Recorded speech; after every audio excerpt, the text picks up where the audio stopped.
Hello, everyone, and welcome to the LFC Roundtable Rankings Casting Podcast, whatever you want to call it. We are here to talk about Big Brother. I am your host, Taran Armstrong, and today it is June 11th, 2017. Big Brother 19 is only a couple weeks away, but we could not wait to jump back into your ears.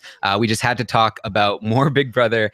So what we are here today to do is we are going to cast a season of Big Brother Game Changers. We're going to follow Survivor's example and cast a season of game-changing Big Brother players. I'm very, very excited today because I'm here with my favorite people in the world. It's my fellow LFC members.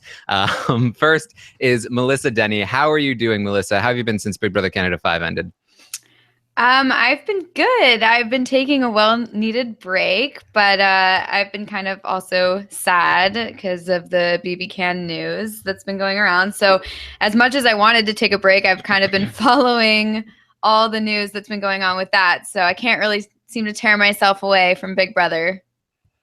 Yeah, I mean, this news, this Big Brother Canada news, we haven't really talked about it on a podcast yet, but basically, if you do follow Big Brother Canada and you haven't followed the news, it has been announced that Big Brother Canada is going to go on hiatus next year, which is usually the death note for a TV show. So we are currently in the process of campaigning to save Big Brother Canada. Hashtag save BBCan. Go ahead and sign the petition that Rob has started on change.org. We need everybody's help here. But yes, we are also here with Alex Kidwell. How you doing, Alex? Hey, doing good. Yeah, I'm excited for this. This should be fun. This is it's a good concept. There's a lot of ambiguity here, and I think that's going to be really fun. I think it's going to make for some good discussion, and I hope people continue the discussion. I think this is something that can really generate some good conversation on Reddit and on Twitter and stuff. So I'm looking forward to see where this goes. Yeah, I think this is our most ambiguous list yet. And yes, I just made that word up. Ambiguous, maybe? It's so ambiguous that I need to make words up for it. And finally, we are joined. We couldn't have a rankings or casting podcast without this man, Brent Wolgamott. How you doing? Hey, and by the way, I just want to tell y'all don't know this, but there was a kind, really gorgeous girl who came up to me at the Toronto get-together, and she criticized me because I've been sandbagging the podcast that we do the rankings. And she needs to go and talk to Alex Kidwell, because after I saw the rankings come in, I just want to say that he must have been drinking some of the Brent tea, because I loved what I did with the rankings, but then I was completely outdone by someone who by himself got somebody into the top 8 just on his vote alone. It's freaking amazing. Yes, Alex doing a lot of the sandbagging on this one, so all you statistics experts can yeah, please talk to him. Tweet him. If you're a statistician, don't come to me. Yes, and we have the chat room open on robhasawebsite.com. You can send in questions to me on Twitter at ArmstrongTaran if you want. Mostly just to yell at me, probably, or us. You can always tweet to them individually if you want to yell at them. But also just come to the chat, because that's where we're going to be looking for most of the time on the podcast today. And these ones are a lot of fun to watch live, I think, because people really love to just yell as soon as we announce the name of the person that we're casting. So let's talk about this whole criteria thing. We called this game changers, but what does that really mean? On Survivor Game Changers, we got a lot of people that I don't know if everyone would consider them game changers. So I really think this is, as Alex mentioned, a very ambiguous concept. And I want to sort of address each person individually, what we decided to use as our criteria, because when we were talking, we decided we're just going to do whatever we want. Whatever game changers means to you, you can do. So Brent, let's start with you. What criteria did you use to cast this season? Mine was really simple. Do these people come up in conversations in another Big Brother house? Or did they change the game that they were currently in? Did they make a move that was either so good or so bad that I still remember it to this day? Like, I cannot believe they did that. How the hell did they do that? If you're somebody who is talked about in another Big Brother game, like, I want to pull a Janelle, or I don't want to pull a Lawan, things like this. Those are things that are just iconic, that, are moves that were, for better or for worse, like Jeff Probst always says on Survivor, they were big moves. And are you going to reward those kind of moves by putting them into a cast or not? I said yes. Anybody that was talked about, if you got your name out there and people were talking about you in a post Big Brother world, I put you on my list. My list is very fun, by the way. Yeah, Brent also wrote like little taglines for each of his picks. I really enjoyed those. Yeah. Hopefully he It's like reads chapter them out. titles. Yeah. Yes. All right, Alex, what about you? How did you decide to cast your list? Because yours, as Brent mentioned, was a little It's out there. off A little the beaten path. Yeah, no, I mean, I had a lot of fun with this. I really took my time. I went through every cast and I just wrote down, like, I just started and wrote down people who, like, if I even thought about them for a second, and I just started weeding through names, and I just kind of treated it like I'm a casting director. That's really how I approached this. I didn't, this isn't, at least for mine, this isn't a ranking of who changed the game the most at all. There's none of that going on with me. Really, I'm approaching this kind of the way Survivor did. Like, I'm not trying to find someone to be like the fan favorite Sierra Dawn Thomas of my cast, but at the same time, like, I was approaching it in a way where I was looking at, I'm trying to like think about recency. I'm trying to think about, characters. I'm trying to think about stuff like that I wouldn't necessarily do if we were just doing a ranking. So I tried to really incorporate some of that. And then I also did, which is, very unconventional. I'm sure I'll get some hate for it, but at the same time, like, not every game changer was on Survivor Game Changers. You know what I mean? There's plenty of game changers who didn't get cast. I told myself, no, only 2 winners, male and female. And so I wouldn't allow myself to go more than 2 winners on each side. And I kind of like went more obscure with it. So people are going to be surprised, I think, that there's no Dan, Derek, Will anywhere to be found on my list. But that doesn't mean I don't think they're game changers. That just means I didn't cast them on my season of Big Brother Game Changers. Yes. So when the Sierra Dawn Thomas of Big Brother is cast on this list, you know who to blame. Melissa, what did you do when you were thinking about your list? I really struggled with what I was going to do because I couldn't decide whether I wanted to cast it as if I were a casting director or if I wanted to cast it with actual game changers and actual people who changed the game in one way or another. And in the end, I just decided to go for people who actually changed the game in one way or another. So who like created something new or devised a new strategy or something like that. So I tried to go for, a pure game changer cast rather than just characters or who I think CBS might cast. Another thing is that, just to point out, we didn't use Canada. We only used US. So just so people aren't like, what, where's, Ica or where's whoever, we only went with US players since this is supposed to be like a preface to BB19.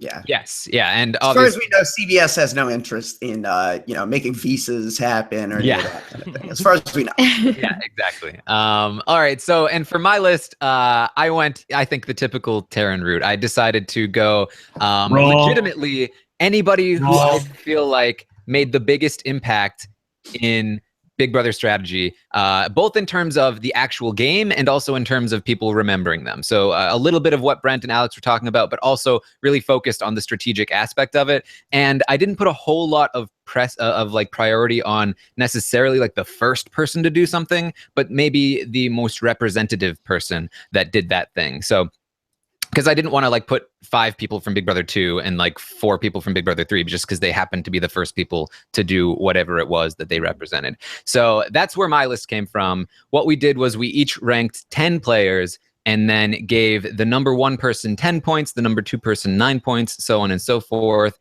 and then tallied up our list into a cast of 16, 8 men and 8 women. And then we also cast alternates, and we picked honorable mentions. So we got a lot of stuff to go through with this. I think what we're going to do is we're going to start from the top and go down because the most obvious names are at the top. They're not going to surprise anyone. We don't want to bore anyone when we get to the end. So we'll start right at the top. And unless you guys have anything else you want to address before we get going, we'll start with the first male on our list. Nope. Good to go.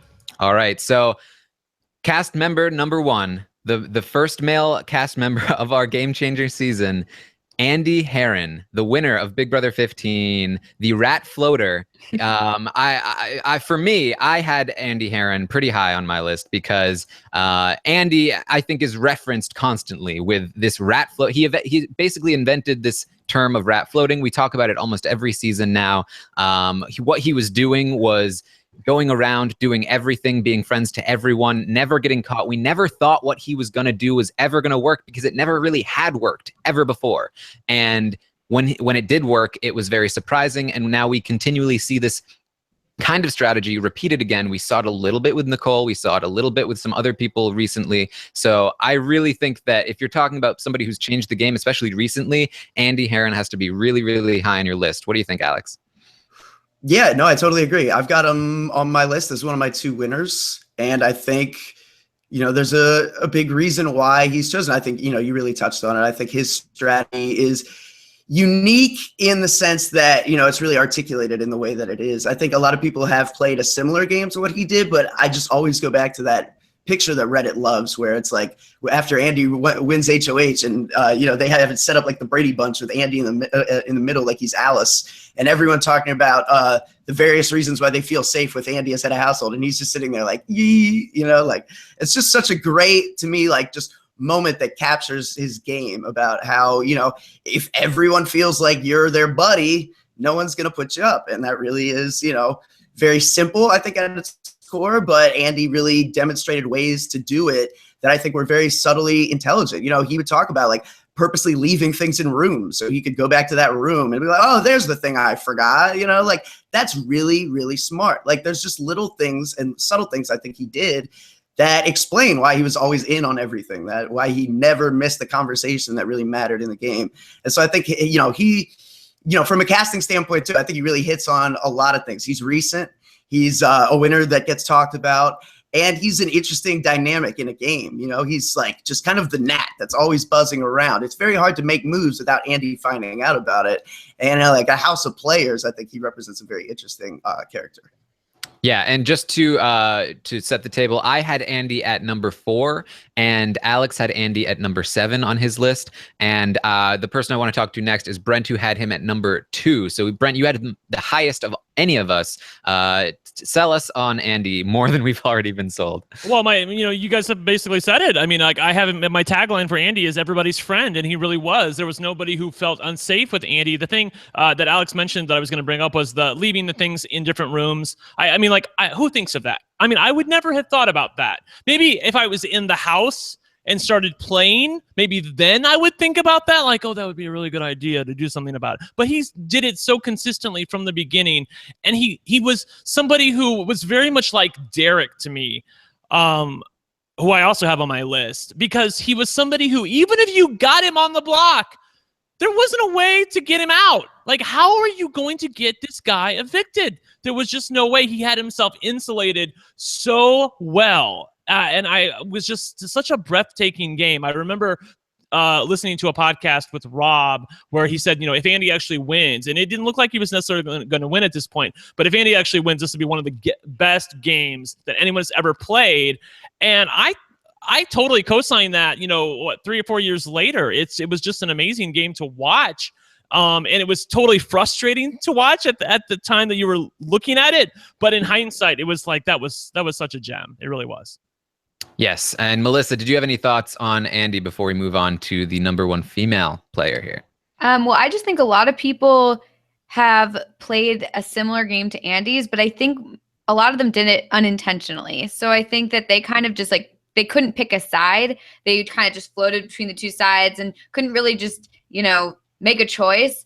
But I think that Andy's one of the few people who's actually done it intentionally. And one of the first people who, was really not picking a side on purpose. And I think that he just did a great job. And I mean, I co-sign what everyone else said. Yeah, and I think when you're talking about game-changing games, I really feel like Andy on basically every level played a game-changing game. Even if you look at his season in terms of a game-changing season, it was pretty game-changing in terms of how Big Brother was viewed, in terms of all the controversy surrounding it, the way that he played, the way that the audience saw him as a winner. There are a lot of unique things to his personality, to his game, to his gameplay, and he's still constantly referenced. The rat floater thing is still constantly, it's now in the dictionary for Big Brother, essentially. I really feel like this is a very good number one pick, I think, especially given the fact that some of the bigger names were left off of some people's lists. And the other thing too is that he's so invested in Big Brother as a community. And I know, maybe you think this isn't a part of it or not. Maybe it doesn't count. But for me, if I was looking at somebody who is a game changer, I mean, he's still so out there, and he gets into it with people. I mean, he gets into it with Reagan. He gets into it with Evil Dick. He lets people have it. He's extra about everything. I love Andy because he's just somebody who, he's willing to take it, and he's a good sport about everything. He totally is self-aware about how he's perceived, how his game is perceived, but he's also willing to give it back to people, and that makes me very happy. Yes. All right. So let's move on to our number one female pick for the Game Changers season. This person is another pretty recent person, and I think another one that really made a big splash, and somebody that is going to, I think we expect to see again at some point. This person played on season 17. She came very, very close to winning, but she got beat by Steve Moses. It's Vanessa Rousso.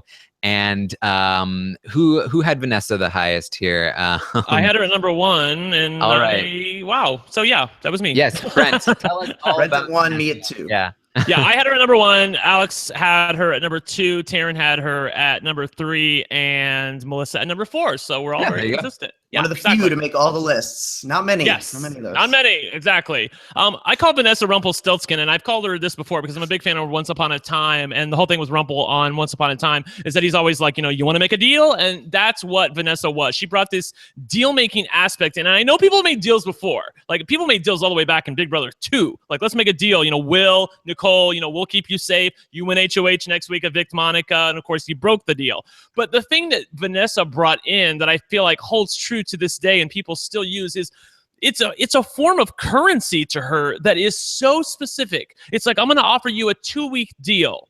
And if you give me this, I can give you this for 2 weeks. She's not promising them final 4, final 3. It's just a set amount of time that her word is good for. And, somebody maybe in the chat room can correct me, or maybe one of you guys can, but I feel like she really held to those deals. Like, that was important to her in the show, that unless she had criteria or a reason to put somebody up, she held true to the deals that she made, and it was something that other people in the game could then depend on. Well, I know I'm good with Vanessa because I made a 2-week deal with her, and she's always good with her. She's good with her word, and I feel like that holds value today as someone who really altered the way that Big Brother is played. It's no longer like Big Brother 16 where we're all friends and we're the good guys and we're going to stick together as buddies till the end. It's, we're playing a game. I'm going to offer you some currency. If you accept this currency, we have, a contract with each other. And that's why I've always referred to as Rumpel, because the deals always they were always ironclad with Vanessa, but going the other way, maybe not so much. Yeah, I think I'd have to disagree that she stuck to her deals. I think she actually broke most of the deals that she made. A couple, yes, yeah. Yeah, James was like, "What the hell?" Yeah. I do absolutely hear what you're saying, though, in terms of how she made the deals and how she positioned herself. Yes. And that's sort of how I see Vanessa as a game changer. Is that like she really, really like is the true representation of like pure strategy. Like, she had no social game. Everybody thought she was this insane person. She could get some trust out of people, but she only did it by using like information to her advantage. Like, she made this bond with the twins because she found out that information and then used it to like manipulate them into this relationship. She had some sort of relationship with Shelley, but she was constantly in this battle between Audrey. Sorry. I do it all the time. Trying to get Shelley's, loyalty, and then eventually she's never really able to hold on to any allies, and it is ultimately her downfall that she's not able to really win Steve over down at the end, because the positioning ultimately doesn't work out. There's no reason for him to take her to final 3, or to final 2. But I think the thing about Vanessa is that it doesn't matter that she didn't have any social game, because she always knew exactly what to say to people to position herself in the correct spot. Even when she's up against Shelly, and it seems like obviously you'd get rid of Vanessa versus Shelly. Vanessa's way more dangerous. She's way less trustworthy. Why would you ever keep Vanessa? You'd keep Vanessa because she knows exactly how to say what she needs to say and like what she needs to say in order to say, look, you need me here because look at Shelly. She's bonding with Steve. She's now got Austin and the twins. You can't leave her in the game. I'm basically alone. They're abandoning me. You need me in this game. It worked every single time because she always knew exactly what to say. The game, theoretically speaking stuff, it worked. And I really think that she represents that area of the game so well. And I would love to see her play again. I don't know if anyone's really done that as well as her. No, definitely nobody's ever done it as well as her. I don't know if anyone's even really tried to replicate it anytime since then. But I'd really love to see that kind of gameplay happen again. And I really, really think this is game-changing stuff. So, Melissa, what did you think about Vanessa as a game changer?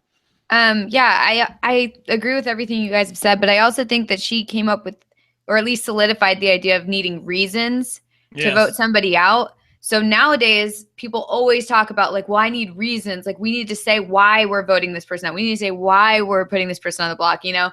And she came up with that whole thing. And I think a lot of the time, she would create reasons to break the deal. Like, so she'd create reasons that they broke the deal first.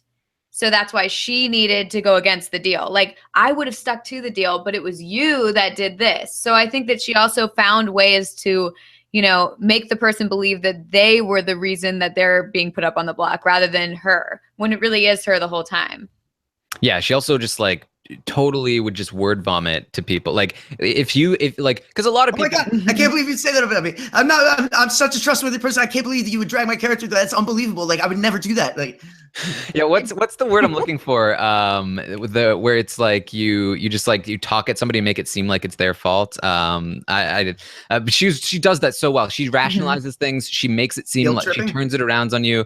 And especially for the people watching. So like if she'll purposely have her fights like right out in the open where she like is acting victimized and attacked, and then everybody else is like, oh my God, that person who's fighting against Vanessa is horrible. Like, why would he do that stuff to her? And you totally believe her. She uses emotions. Yeah, right in the chat, gaslight. She was a pro gaslighter. Yeah. And yeah, I mean, she just like she was a crazy person. And like I said, some of that didn't really work to her favor. People didn't like her very much, but it was always enough to position her in the right spot. And that's what I think is really interesting about her game. Alex, do you have anything else you want to say about Vanessa before we move on?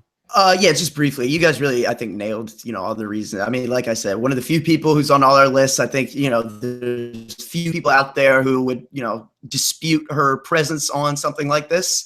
The one thing I'd just add that hasn't been touched on yet, to me, the most, and we've talked about this before, but to me, the most impressive move anyone can make, to my knowledge, unless someone like changes the game completely, the most impressive move in this game is to unmake your own back door. To have somebody set up their entire HOH week with the purpose of like pulling the wool over your eyes and then getting you. I mean, the back door is designed.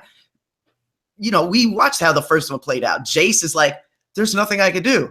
I'm powerless. I can't do it. Like he's just totally, completely without a move. And he realizes he's done long before he is. That should kill you. That should be your death in the game. If someone's going to use their HOH power to like completely keep you in the dark and subvert you and turn everyone against you, like that should be a death sentence in most seasons. Most people wouldn't stick their neck out for you. Two people in the history of the game have pulled themselves out of that spot. Eric Stein, Vanessa Rousso. That's it. In all of Big Brother, only two people have ever gotten themselves out of that spot where they are put on the block as the intended backdoor nominee without a doubt, and they were able to flip the house against the head of household. And to me, that's just like, is there a more impressive social move? I just can't think of one. Oh, I can think of one, and it's equally impressive to me, was when she got Julia to make a move against her own self-interest in that final six veto competition. I mean, that was the biggest mind F that I have ever seen in my entire life on Big Brother.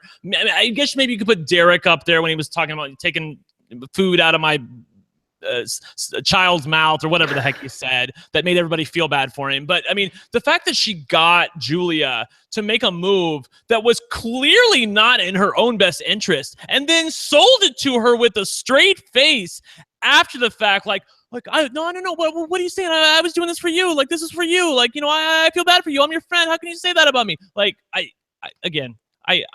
it's so often we see these people and we're like, you know, like Tony on Survivor, you know what you have in Tony as it's happening. You're like, oh my God, this guy's gold. I think a lot of times with Vanessa, I didn't realize how much I loved her until she was off the show and she had lost. And then I'm like, oh my God, she was so good. You know, like I need more of that in my life. And that's why she's number 1 on my list. All right. So let's move on to our number 2 player on our male list, which again, another recent player. This guy was at the top of basically all of our lists except for Alex's. He played very recently. He played one of the most dominant games of all time. It's of course Derek Levasseur, Big Brother 16. Brent, you again had Derek the highest of any of us. So let's start with you, and then we'll move to Alex. I mean, look, what are you going to say about Derek? I've already talked about him in this podcast already. I mean, that's how good he is. I'm talking about other people, and I'm referencing Derek. He just had an awareness about him that he knew he was going to be the winner of that season. It seemed like even before it began. And I don't know that you can say that about anybody else in this list. I have somebody on my list who definitely had a plan going in, but I don't know if this person thought they were necessarily going to be the winner because they knew how hard it was. Derek never seemed like he doubted himself for a second. He put the fear of God into people, where again, another person that I talked about, like Andy, positioned himself in a house in such a way and flipped the game on its head that no matter what combination of people you put him up with, you could not get him out once he got to like final 7. In fact, I don't think there was ever a way you could have gotten Derek out except at the final 3 when Cody should have gotten him out. But we've talked about that, haven't we? Yeah, oh man, yes we have. So Alex, you did not have Derek on your list. This is probably just because you didn't want to include the big names, but explain to us why you did not have Derek on your list. Yeah, I mean, right. That's, you know, if you're looking for me to sit here and tell you why Derek's not a game changer, that's a take too hot for me. Disappointing. I'm sorry. I can't provide that level. I wish I could. I wish I was that good at debating where I could convince you I believe something like that. But sadly, I'm not. Derek's an all-star. Derek's a legend. He's a game changer. All the above. I just, you know, I'll save him for all-stars. I guess that's really the way I approach this. I looked at, you know, who you would put on there, and I'm like, man, this looks like my all-stars cast. There's a lot of winners. Yes, so exactly. Really the loophole I gave myself was kind of like what they did in Game Changers for Survivor. There were supposed to be 2 male winners and 2 female winners. Obviously, we know like Natalie Anderson had a concussion right before she went out there, so it ended up being lopsided. But so in that spirit, you know, since we were listing 10 of each, I was like, you know what? Two winners on each side, and I'm not gonna pick like the obvious choices. And really, that's really all it came down to. Feel free to give me hate for it if you want to. Just know I consider these players all-stars. But I think that the idea of game changers opens it up a bit to where I could pull in people I wouldn't pull in for all-stars or legends, and that's kind of the direction I took. That's really exactly. I didn't have Will, Dan, and Danielle on my list. Those were the big 3 that I just said, you know what? They're like the emeritus of Big Brother. Like they're so good. Like I don't need to put them on my Rushmore, list. yeah. And if you need me to tell you why why they're here, then you're not really a fan of Big Brother. Of course they belong there, but I want to talk about other people, and that's why I had so much fun with my list. And Alex did as well. Not that they don't belong, but just that I didn't care to talk about them today. I'm tired of talking about Dan and Dr. Will. Yeah, and I decided to make this like a pure like fantasy list. I wanted to use this as an opportunity to talk about the impact that these people had on the game. So that's why I did include them on my list. And Derek is a great example of that, because Derek has had a huge impact on the game, I think. Especially, he's had a huge impact on the producers. He's had a huge impact on the fans and on the players. We see a lot of people trying to replicate his game. Nobody, you know, people didn't really try to just like completely take over the game in the way that he did too much before he came along. Or anybody that really tried often failed, in the same way that, you know, we saw Andy play his game and we thought there's no way he can keep this up. It was the same thing with Derek. Mm-hmm. People were calling him King Derek in like week 2, week 3, saying that he was playing way too hard. He was going to blow himself out. He was like, no way he's going to make it to the end like this, but he did. And he played a controlling game all the way. all the way through, which is very impressive. And it's something that I think really changed the way a lot of people saw the game. And obviously we have a personal connection in somebody like Paulie Califiore, but like Paulie obviously tries to play in the way that Derek does. And we see people in Big Brother Canada try to play the way that Derek does. And I think certainly the way that Vanessa played was in direct response to how Derek played. She played very hard from the start. I don't think that she wouldn't have played hard from the start if she hadn't seen Derek, but the idea of Derek doing so well, I think, was definitely in her mind and in the players' minds that she was playing with. And obviously he had a huge impact on Big Brother 18 beyond just Paulie. I mean, between Nicole and James, and I mean the fact that he even talked to some of those people before going in, there was a lot of influence there, and I really think he will continue to be this big game changer in terms of how we look at Big Brother strategy moving forward, how we look at cops in the show, how we look at people who hide their identities. Can you really play a part for 3 months? We said no until Derek, and he really changed our perspective on a lot of things, and that's why I think that Derek deserves to be on this list. Melissa, what do you think about Derek? Yeah, I totally agree. I mean, I think that before Derek, nobody had played the game like he had. He controlled every single aspect of the game and we could see it, but everybody in the game couldn't see it at all. And it's just crazy. It baffles me like how he was able to do that the whole time. And the whole time I kept saying to myself, he's going to be found out. He's going to be figured out. Someone's going to figure this out. And then nobody figured it out the entire time. I mean, I think it's very impressive. And I think everybody going into the game, or, now wants to play a Derek-like game, or at least the big strategists do. And if someone can replicate that, it'd be amazing. But I think people would find out at this point, now that Derek has done it. I think people are going to be a little more observant and looking for that kind of behavior. I agree that they will be. The one thing that Derek had that I haven't really seen in anybody else, the tool that he used was fear. Like I think people in the house did realize that Derek was in control of a lot of things, but they feared him because there were these dum-dums around him that would instantly run back to him with information if they even thought about getting Derek out. I mean, the only people who really, tried to make something happen, when Zach mentioned Derek and he was like, don't take food out of my child's mouth. And, how he went absolutely crazy when he did that. And people were like, they reacted so strongly in a way they were like, I'm just not going to challenge him anymore. It's more easy for me to go after the Victorias and the Donnies and the Frankies of the world than it is to go after Derek, who is so beloved by everybody else. He had fear, and I feel like he treated the Big Brother cast like a family. And I feel like those were why he lost a couple of votes at the end with Donnie and Jocasta, because he wanted them to feel like a family, but then he kind of backstabbed them and they weren't willing to give them their vote. But everybody else saw that he had played an amazing game and rewarded him justly. Yeah, it really reminds me of Boston Rob in Survivor. The way that he played, very, as you said, very much like a family, very much like a mafia boss. East Coast guy, yes, exactly. Yeah. Buddy system to the bathroom. Exactly. And, I think really one of the more defining moments for Derek, beyond just the thing that I've talked about a lot, which is when he saves Zach from Devin's HOH, which is really when he takes over the game, is that he had Brittany in his back pocket and then lost her. Brittany was questioning Derek, and she was openly questioning Derek, and he cut her because of that. You're questioning me. This is unacceptable. And he sent her home. And that, again, that sends a huge message to anybody that dares question you. Fear, and that's something that Boston Rob did on Redemption Island. And it's something that Derek really used to great effect here. Amber essentially starts to question him a little bit, and Amber goes home immediately. Anybody that starts to question Derek is going to get cut. And you just start to not do that anymore. You just start to think, well, these people, I'm learning from their mistakes. They're doing these things and they're getting evicted. So I'm not going to do these things and not get evicted. And it really just sets the tone for allowing Derek to just control the house. All right, look, I'm hearing a lot about Derek right now, but no one has mentioned my brother Cody. And this was the Hitman Alliance, all right? It was not just one man.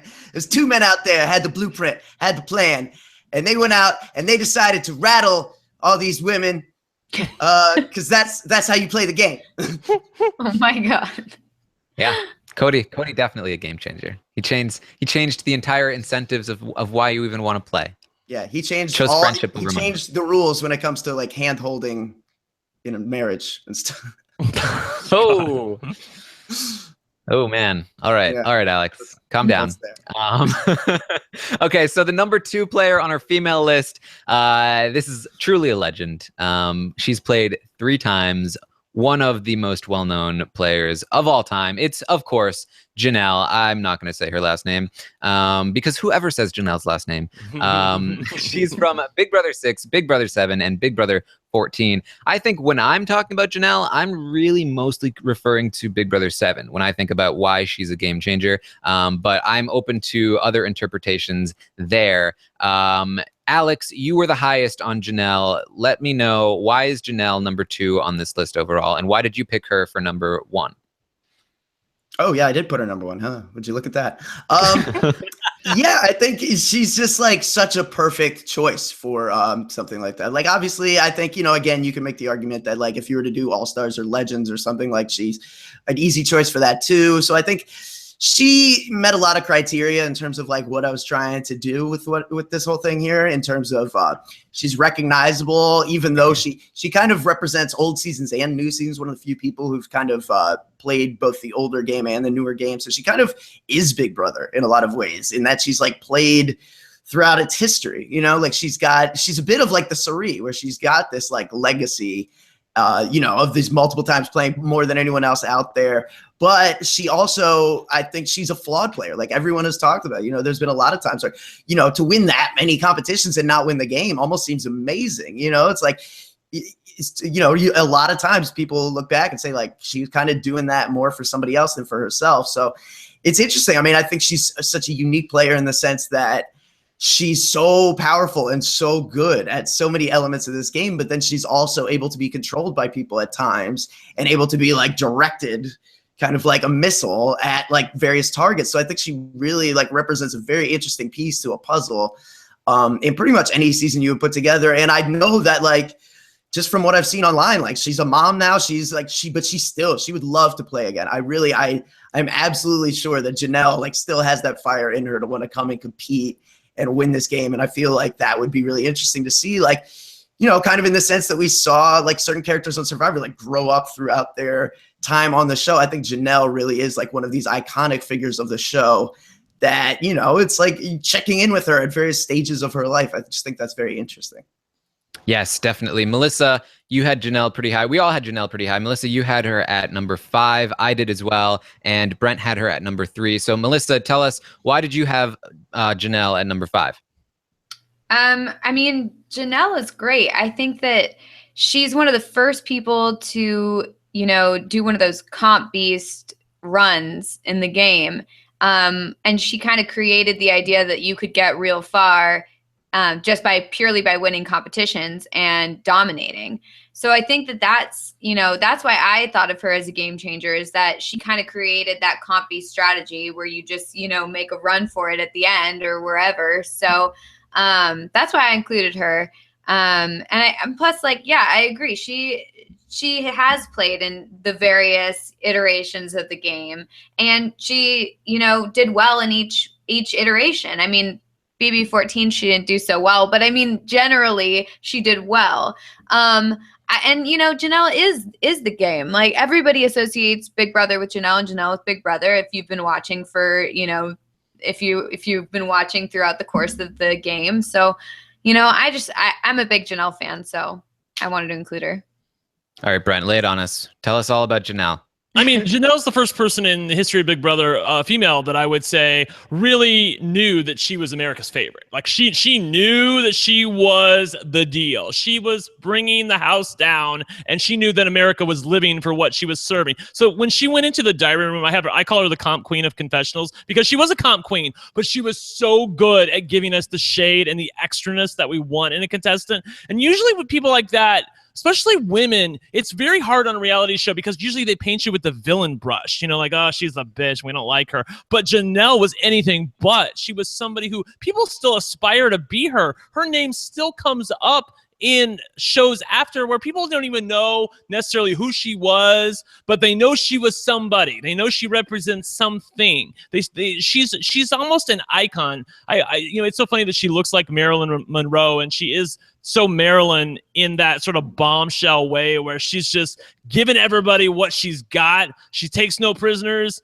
and she knows that she's the best. And she just is like, I'm so here for the fact that she knows she's the best.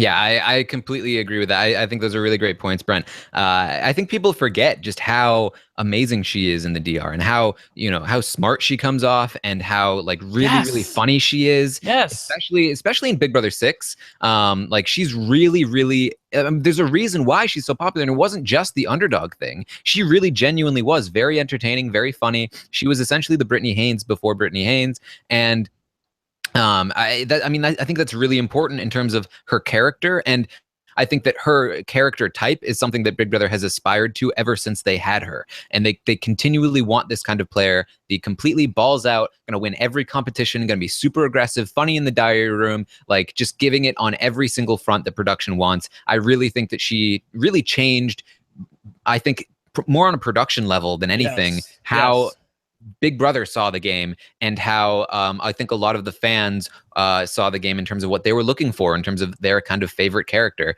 And then again, we cannot dismiss the comp wins as well, because she still holds the record for individual comp wins in a single season. I think she still holds the record for total comp wins as a whole. I mean, just as somebody who is very, very good at competitions, I think she really helped us to see that competitions aren't everything.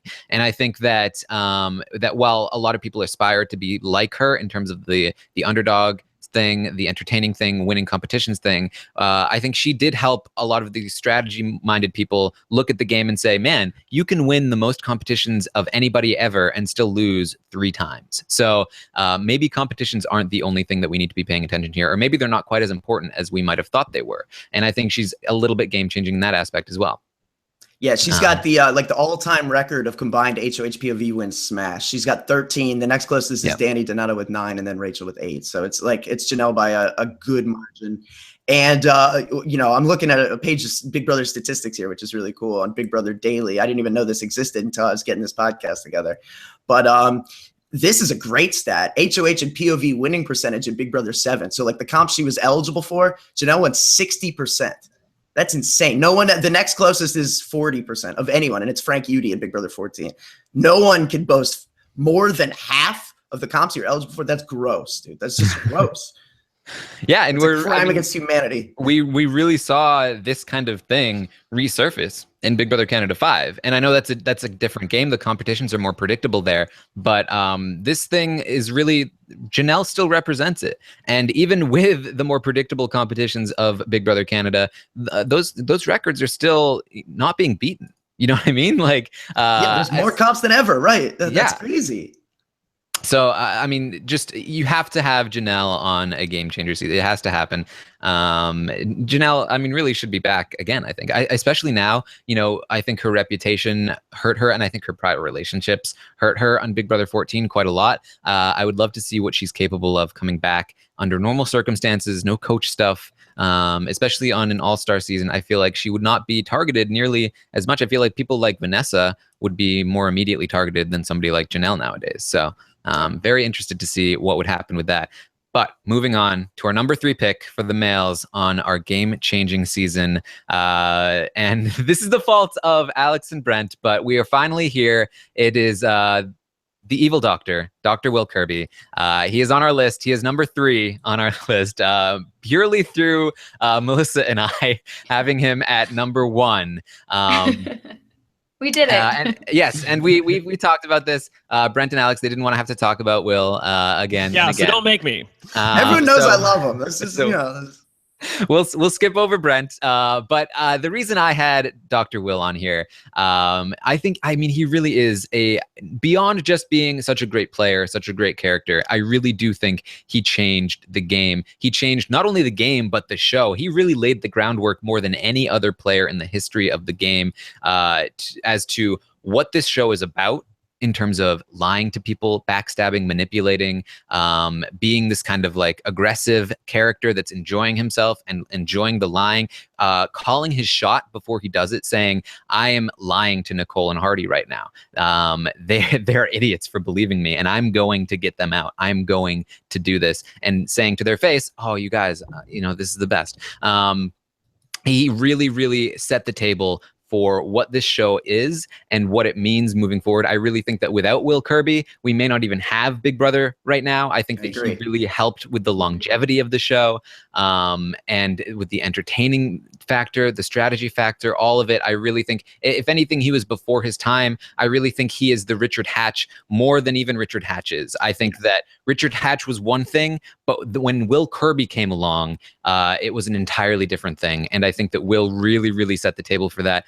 But I think, unfortunately for Will, in terms of Big Brother 2, 9/11 happens right before he wins this game, and it really just takes all the wind out of his sails in terms of the fan reaction, in terms of how we see Big Brother 2 and Will's game. So I really think that even as much as we remember Will right now, we don't remember him quite as much as we might have, because of everything that went on his season. But then again, he comes back for Big Brother 7 and dominates again, and again, really is again at the forefront of this new era of Big Brother, which I really think Big Brother 7 All-Stars was, in terms of, we're going to move from this sort of character-centric thing where there's a lot of strategy, there's definitely a lot of backstabbing, to this is strategy. This is the whole thing. What you're entertained by right now is this guy running around, lying to everyone, manipulating everyone, and getting to the end and doing it in a really, really entertaining way. And I think that Will, more than anyone else in this game, has just been the most impactful player that we've ever seen, and I don't think it's even very close. So that's why I have Will there. Melissa, you can carry the torch for me here. No, I mean, that's exactly what I'm thinking. I mean, he created the manipulation aspect of the game, but he did it in such a way that he was charismatic, he was funny, he admitted what he was doing throughout. And I feel like nowadays we don't really get a lot of that, where people will actually like admit that that's what they're doing. And so it was great to see him. He was so entertaining. He changed the game. For sure. I mean, there's no question that the game would have been completely different had Will not been a part of it. I mean, if you think back to Big Brother 2 and you take Will out of it, like it's just more of like a laid back. It reminds me more of Big Brother 1 than it does of more modern day Big Brother, if that makes sense. If you take Will out of it, if you keep Will in it, it reminds me of modern day Big Brother. So I just feel like he impacted the game in such a way that it was never the same. Because I watched Big Brother 1. I was there for that. I watched that. I watched Big Brother 1 and I watched Big Brother 2. You were the one. I watched everything. I watched every single Big Brother starting from the beginning, like at the time it aired. So it wasn't like, oh, I went back and I rewatched it after already knowing modern day Big Brother. I watched it at the time. And I liked it, but I wasn't so invested in it. I felt like it was just, there was too many episodes. Every week there was like 3 or 4 episodes or whatever, or like 5 episodes or something. It was literally like every day. Yeah. It was like we were just watching like nothing happen. And so I liked it, but I wasn't so invested in it until Big Brother 2 came along and Dr. Will was there. And that's when it changed everything for me. That's when I was so invested in the game. And ever since then, I've been invested. So he really changed it, not only for the game itself, but also for me as a viewer. So I loved him. I love him.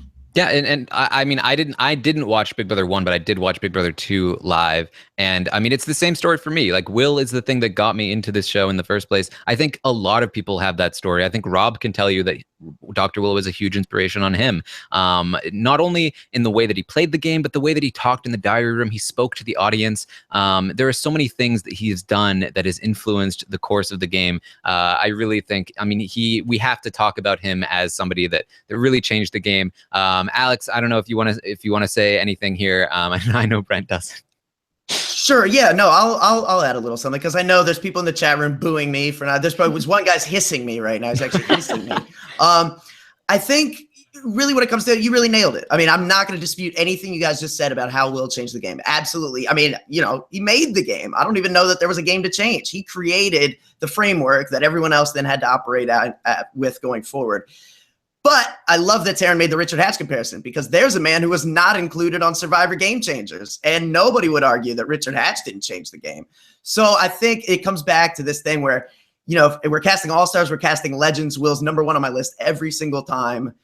But I think the cool thing about Game Changers, you know, in theory, it gives you the opportunity to discover a Michaela or like somebody that didn't bust out their first time, but showed that potential. And, you know, it seems like such a stretch when Jeff, like in that initial scene of episode 1, is like, some of you made big moves. Some of you made quiet moves. And they show Sierra Dawn Thomas, like, what quiet moves? Like just being, just the state of being on the island. Is that a move? Like, so, you know, I think it's certainly an interesting conversation. You're not going to get me to fight you on, like, if you come at me on Twitter and say, Will is a game changer, I'll be like, yes, indeed he is. But I just didn't go that route here. So come at me. Something else I think that people forget about in terms of Will's impact is that he's really on the forefront of showmances for Big Brother and for reality shows in general. He really has what is essentially the first showmance on Big Brother. Yeah. He coins the name. Yes, as I think he does that in All Stars. I mean, like between being the first one and then coining the name later, like that's one of the biggest aspects of the show now, and he is essentially the creator and the person on the forefront of it. I mean, it's just so much impact on the game. It's ridiculous. You can almost say he's too much of a game changer. People are saying in the chat, you know, if you create the game, can you really change the game? But I think he did when he came back. I think he changed it in All Stars. Yeah. So I mean, just incredible player, incredibly influential. Yeah. But let's. Can I go ahead. just? Sorry, I just have a couple. I'm sorry. Will is he's very important. I just want to say that, like, he also made it okay to manipulate. Where it's like before that, and even during his season, during Big Brother 2, people were like, when they found out, if they found out he was manipulating them or anything, they'd be like, that's so horrible. I can't believe someone would do something like that. Whereas the viewers, which they found out later, the viewers loved it. People ate it up, and it showed the producers and the players that in the future it's okay to manipulate people and like play the game, and that's part of the game, and people will like you more for it. Yeah, I don't know if there was a few women on this list that would necessarily agree that it's okay to lie and that everyone was okay with that. I mean, I get what you're saying. Here's the thing. Will had the charm and the seductiveness and the impishness to let him get away with all of that stuff. And the viewers then thus forgave him for it. They're like, oh, that's just Will being Will, you know. But, you know, one season later when Danielle Reyes is in the diary room saying, you know, I'm lying to these people. I'm getting Marcellus to, you know, get himself out of the house by not using the veto. I'm counting down my executions. I mean, that wasn't cute. Nobody liked her and the jury didn't vote for her. So I feel like. But wasn't it just that the players didn't like it? Because as a viewer, if it was a viewer vote, it would have gone to Lisa. That's what I'm referring to. Yeah, if it was a viewer vote. That's what I'm referring to, is that viewers like it. Viewers are into that. The aspect of like people. Yeah, the viewers, the players don't like it. The viewers, they like to watch that, and the players in the house know that the viewers like to watch that if they choose to go that strategy route, and they choose to manipulate people. I just remember so many people did not like Danielle Reyes during Big Brother 3 because they were like, that woman, she's just lying to everybody. I can't stand it. I don't like her. They liked, and Lisa was the likable alternative. I think if you had had a fan vote, I'm sure Lisa would have won it. I really do. I do believe that. Should have brought that cast back from BBOTT. That's an interesting question. Hopefully we can explore it someday. But and then just one more thing I wanted to say. Sorry, I just keep trying to talk. But no, you talk as much as you want, because like you keep getting like your number 4 because you have like your rank. Your current ranks are below where we are. Like so your number exactly. So you keep having to like be the 4th person to talk. So you talk as long as you want, honey. I just wanted to say that another thing is that when I was going through and trying to create my list, I would start putting people on the list. Like, I don't know, I had people like, you know, Zach Rance or whatever, because that's like a personality. And people were like, since Zach's season have tried to emulate his sort of personality or his persona because they know he was loved. So they want to be that, you know, loudmouth guy. But then I was like, wait, Zach was just copying Will. So everything that I was trying to add new people into the list, but I was like, they're all stemming from Will. So I had to cut people from my list because I was like, Will, it's just Will. So a lot of people who are considered, you know, game changers now, potentially considered game changers now, are based off of Will. People want to be him. I agree with what you're saying. Here's like, and I don't have Zach on my list, but here's the pitch I think you could make if you want to say like Zach is a game changer. I totally agree. Like what you're saying is absolutely right. I think maybe casting after Zach made a conscious effort to try to have a Zach each season. Because then right after Zach, you go Johnny Mac. Right after Johnny Mac, you go Paul. Like that seems like if you're going to credit Zach with anything, I would say it's probably that like, you know, like you said, his shtick is very Will-esque. But I think casting made like a conscious response to Zach, like the popularity of Zach's shtick. They wanted that character. I do think Nick Uhas was sort of the in that vein as well, but yeah, without the charisma. Well, that's he was a YouTuber, like he was pretty quirky in his interviews. But yeah, I hear what you're saying, Melissa. Also in terms of Will making it okay to be a liar. It really wasn't okay to be a liar in Big Brother 2 for a long time, but it eventually became okay. And I think that there's another person that I want to talk about later, who I really think is the real person that I think Will kind of got the ball rolling, but there's another person later who I really think changed how we view people who play the game like really hard. But I'll mention that later. Let's move on to our number 4 female pick for our game-changing cast. This person, I feel like when you talk about game-changing people, when you talk about somebody that really represents one huge aspect of gameplay, you really have to think about who this person is. And I think I said number 4, but this is our number 3 player. I know where you're going, but yeah, you missed somebody. Yeah, This is so crazy because when we were doing the rankings, Alex was tallying up the rankings, and Alex missed this person as well. It's a curse with you guys. I was going to refer to the right person. I just said the wrong number. Okay. This person is June Song, the perfect floater archetype here. She essentially invents the floating game. It definitely had been tried before her, but she's the first one to really be able to perfect it. Not quite rat floating. She certainly goes back and forth. She certainly rats people out, but it wasn't really seen as that at the time. And she wasn't really everybody's friend. Everybody saw what she was doing, but they couldn't really do anything about it because she was positioned in the middle, going back and forth. And I think that's really something that people have tried to replicate. But similar to Andy, I think that not many people do it on purpose. They just kind of do it naturally, gravitate in between two people because they want to please both sides. June was doing it very intentionally. She was going back and forth with the power to make sure that she was safe. And, people saw what she was doing. They hated what she was doing. But you can't waste an HOH on June when there's 3 other people who are still coming after you, even though she's going back and forth. And that's what was really, really powerful about her game, I think, in terms of that positioning. So June was very, very high on my list. I had her at number 2. I know that... Alex, I don't think you had her on your list at all. So tell me, why does June not belong on this list? She belongs on the list. Again, I mean, I'm not going to try to argue that she's not a game changer. I didn't realize June was a legend that you couldn't include. Well, I think here's some factors working against her. She's no longer an American national. Like, from a casting standpoint, I think that really matters that she lives in Belgium now. Like, call me crazy. I think that actually is a factor. And then also... Like we're going to get Will? No, that's why Will didn't make my list. Thank you. That's why Will didn't make my list. Yes, my list is tangible. We could get them. We can make this cast happen. CBS. Make it happen. Take notes. All right. Anyways, I digress. I know June's great, man. June's awesome. She played a great game. And she's also said some things about Julie Chen that I know have made. That hurts. That hurts her chances pretty good. Yeah. That is the nail in the coffin. Forgot about that. Yeah. But no, I mean, I think everything you're saying is absolutely true. It's just again, I also did the thing where I told myself, stick to 2 winners on each side, and I went just a different direction. Like, I don't have good defenses on this one. On a couple of these, I'll take the criticism if it comes. There you go, I guess. I will point out that I had June at number 2. Brent also had June at number 2, and Melissa also had June at number 2. So very, very even apart from Alex here. Brent, tell me why June belongs on this cast, despite all of her difficulties in getting on it.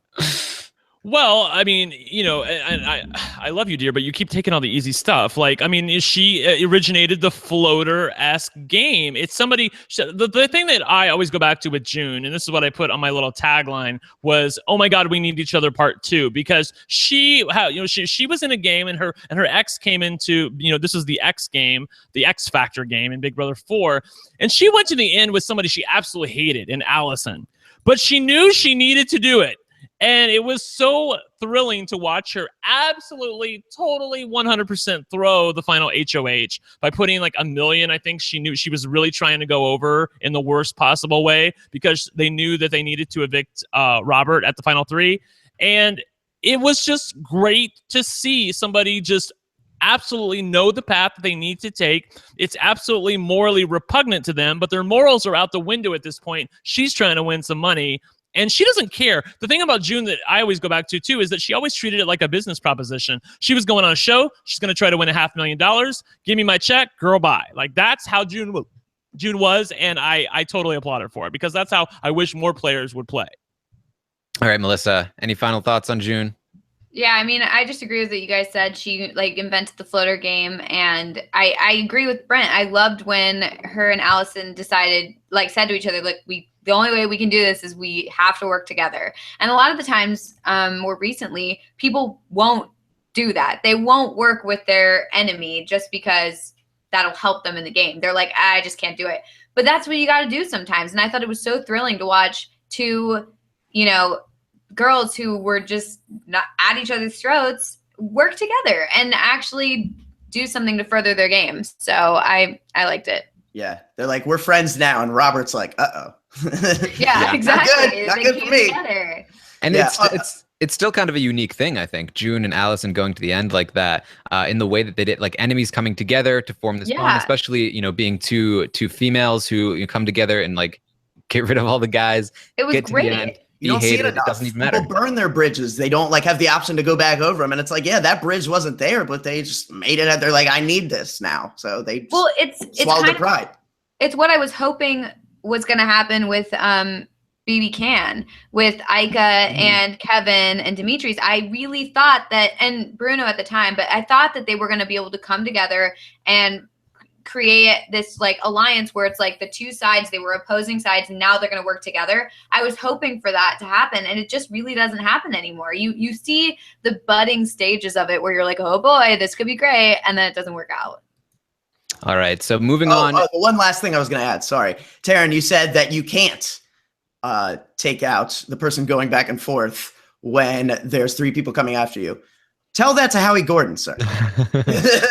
You certainly can if you're an idiot. I mean,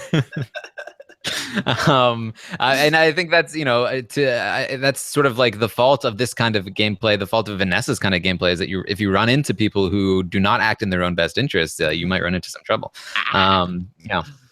So moving on, we have a tie for our number 4 and number 5 picks for the male side here. But let's just start with to get this guy out of the way as well. We'll start with Dan Keasling, of course, the winner of Big Brother 10 and runner-up of Big Brother 14. Melissa, tell me, why is Dan a game changer? I mean, it's Dan, but I think like something. Why is the sky blue? Yeah, like I think that something. Something smaller, I guess, is that he created the idea of making big showy moves. I know that there were, big showy moves before, but he created the idea of like, let me do this crazy elaborate plan and Dan's funeral, like that's not something that had been done before. I mean, the idea that you create, and people nowadays, they want to do, even Kevin and BB Can, sorry, I keep talking about it, but it just happened. He talked about wanting to do the big sexy move. And people nowadays, they look back to Dan's funeral and say like, I want a moment like that. I want a moment where I can just, blow everyone's minds with, this plan. And he created that. Yeah, I mean, I think Dan's influence in the game is second only to Will, essentially. I think that, especially nowadays, if anything, I mean, I think Will's influence and impact on the game is very, very present, but not as visible. I think that Dan is the most visibly influential player, and I think Derek is the third person, but that's why I had them 1, 2, 3. But I mean, people think about Dan when they think about Big Brother strategy, and they think about like what they should be doing. People have tried to replicate Dan's game ever since he played it in Big Brother 10, and then especially ever since he played it in Big Brother 14. Jordan Parhar himself tried to replicate what Dan did to disastrous effect. But even Derek took a lot of what he did after what Dan did. And also when and then Nicole called him on it and he voted her out for just that. Oh, you're Dan. Oh, you're gone. Yeah, and Derek definitely, you know, altered the way that Dan played, because what Dan did was lie low for the first half of the game. He was really the first person to really do that intentionally, and like intentionally say, I'm going to be completely under the radar. Nobody is going to care about me. I'm going to be so weak. I'm going to throw the competitions, and then really come out strong in the second half and win the competitions and be a power player then. That's something that I think he took after Dr. Will in terms of the first half, but then said, I'm going to improve on Will's formula. I'm in the second half, I'm really going to turn it on and dominate. Whereas Will continued that strategy toward the end. I mean, just there's so much that Dan did to influence how people came after, the way that he handles altercations, the way that he looks at the game, the way that he goes about. You know, he's known for these big moves, but those are really a very small aspect of what he does in terms of how he operates socially and strategically. And I just think the impact that he has on the game, on the show, on everything, cannot be understated. Brent, let me know if you have anything that you want to say about Dan here. I imagine not. He's still sexy as you know what. That's all I'm saying. There you go. There you go. Yeah. And Alex, anything you want to say about Dan? Sure. Yeah. Again, just didn't make my list because, you know, I've laid out the same argument for Will. I mean, obviously, game changer, no argument, no question. Just, you know, I decided to go with 2 winners and I didn't go the conventional route. So that's why he's not on my list. I have actually, I've done some rewatching of Big Brother 10 lately because I'm crazy and I don't want to take a month even to myself to not watch Big Brother. But here, I mean, something that I had almost forgotten about, a couple things. Well, first of all, like everyone remembers that replacement nominee roulette, it was a cool showy move, but it was very much overrated in terms of like what it actually accomplished. The thing that everyone forgets that to me is like so pivotal, that like we saw Paul and Victor try it unsuccessfully. Every season, I'm like, why don't people do this more? Dan and Memphis fake disliking each other for weeks and snowed everybody down the stretch. Jerry, Rennie, everybody. I mean, just really, like, it was just them two and Jerry in the house, and Jerry's feeling good about his chances. And those two had been tight for weeks. I mean, they really sold it. And that takes a level of discipline that I think is just so hard to appreciate, like, and really understand. I mean, Paul and Victor were able to fake a fight, but like they couldn't keep that going for more than a day or two, because with 5 people in the house, like, you have no one to talk to. You're going to gravitate towards your buddy. It's only natural. You guys start talking to people like, oh, I guess they're cool now. Like, perception changes because they see you hanging out. Dan and Memphis, just the discipline to just be bored by themselves, knowing that if they came together, it would look fishy. I mean, just really, really good. Everything about it was very smooth, very calculated.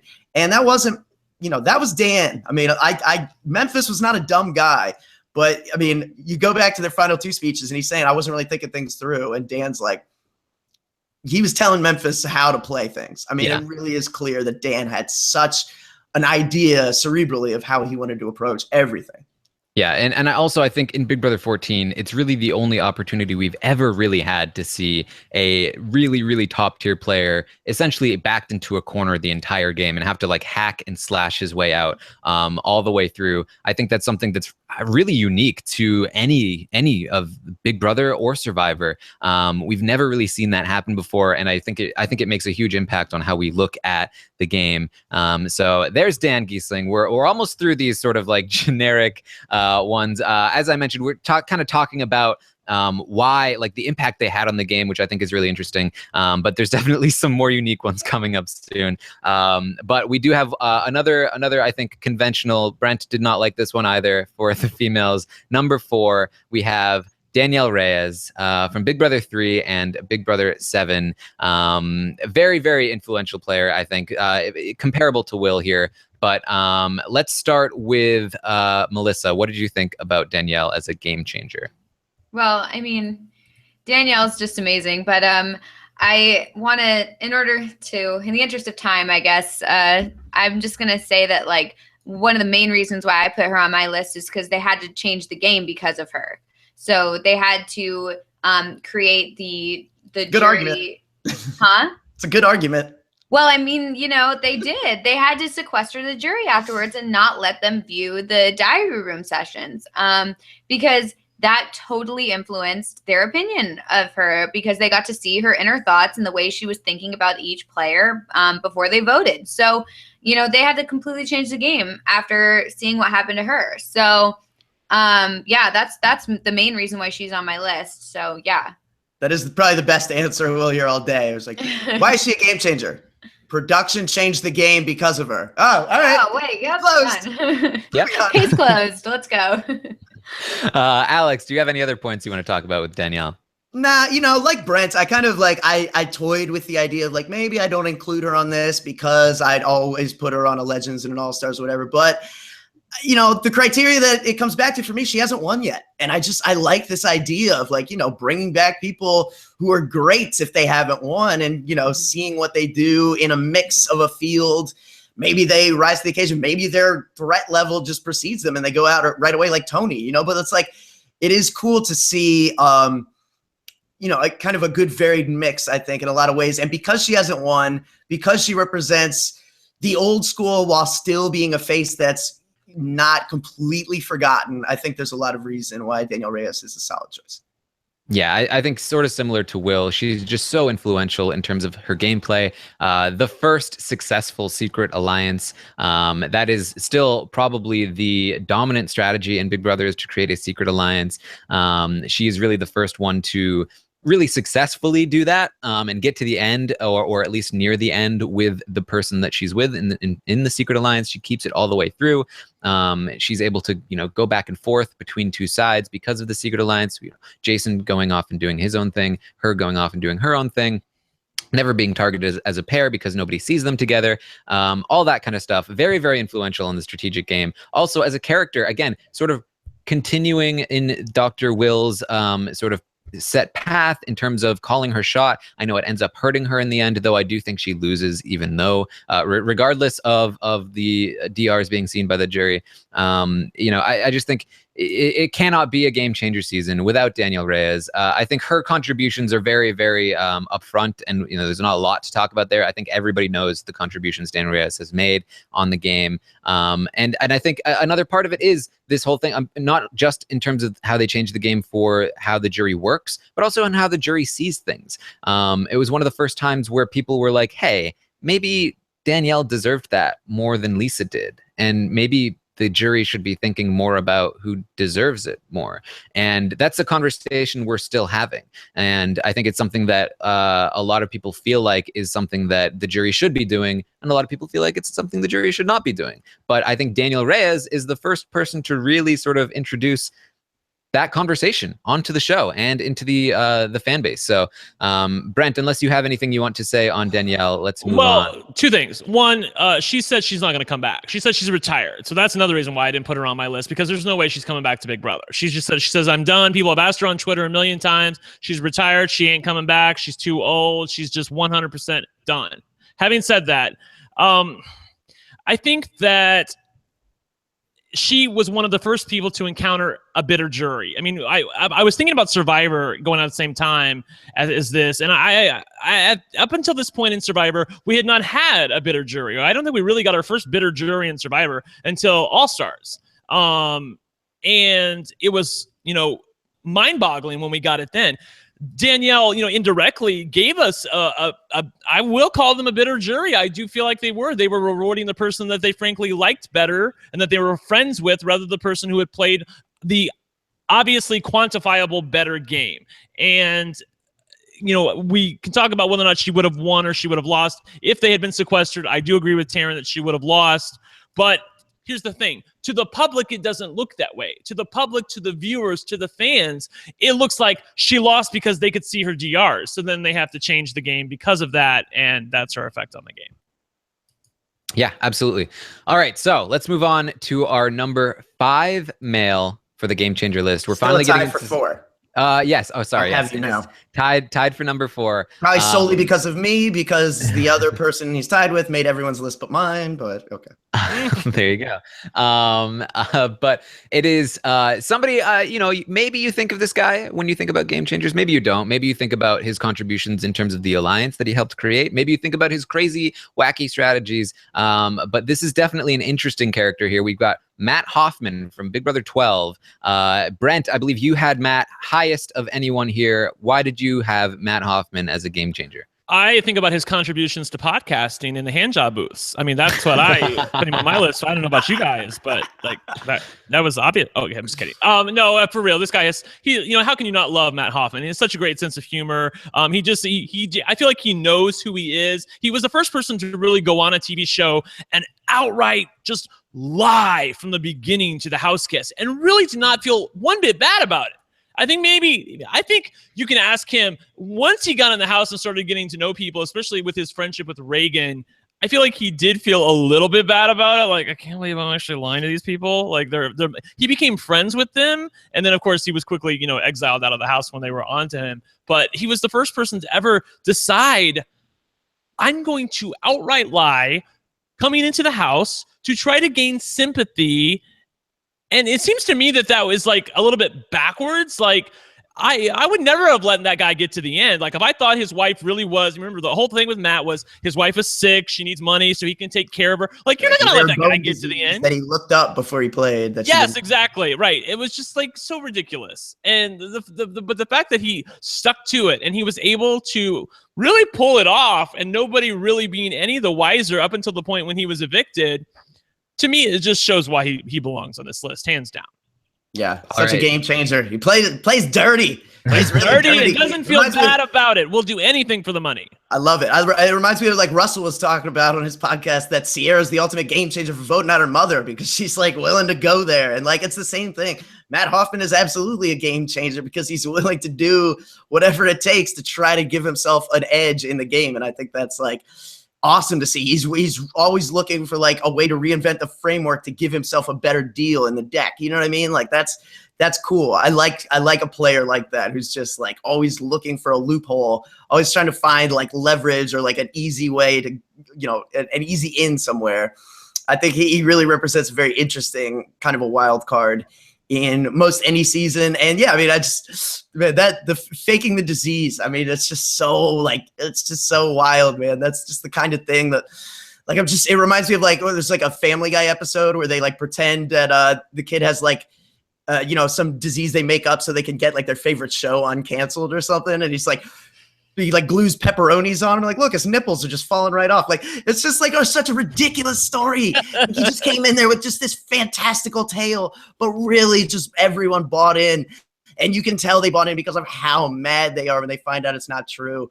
I mean, like, I wouldn't be surprised if like Sheriff's Deputy Kathy has never spoken to him since. Like, man, what a moment there in Jury House when he finally has to come clean. He's like, I guess I better tell him, or like, you're gonna find out eventually. Like, yeah, I mean, I think we still have people in the chat right now saying like it was a gross lie. Like, there's still people who are mad about it. It was a gross lie. But Melissa, you did not have Matt on your list. Tell us, why was Matt not a game changer for you? I don't know. I liked him a lot more after the season, and like in subsequent podcasts and stuff.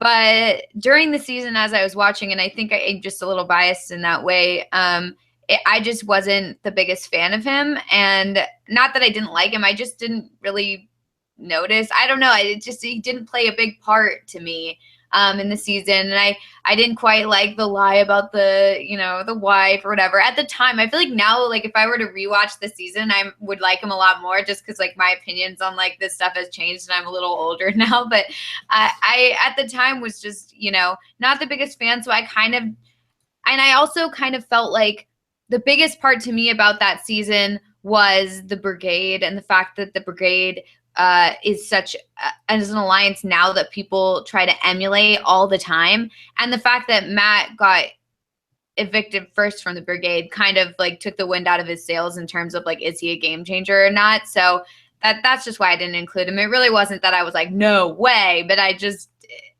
was thinking there were other people in that season that probably should be included over him. Yeah, maybe you appreciate that move now because you're a lawyer and you weren't. Yeah, yeah, exactly. Zing.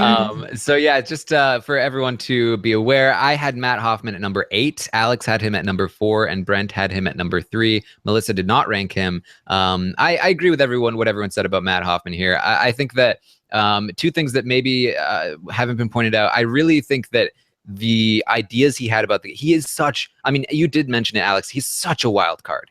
He like the way that he approaches the game is so unconventional. He would do things like go up to Rachel and Brendan and be like, "Hey guys, I'm really nervous that you're going to nominate me. I'm really nervous." And he'd act really nervous and he'd say, "I'm acting really nervous," so that they weren't don't going think to, I'm and then they almost overconfident. did. And then yeah, like he had these crazy ideas about like what he should be doing, and they were almost always wrong, but it ended up working for a while, and it was crazy, and it ended up making him really shady, and he ultimately gets completely snowed by Hayden. I will also, I'm sorry, just really quickly, I thought of something I don't want to forget. When he stayed his hand and won HOH during week 3 and did not nominate Rachel and Brendan because he didn't want one of them to come back and come after him the following week.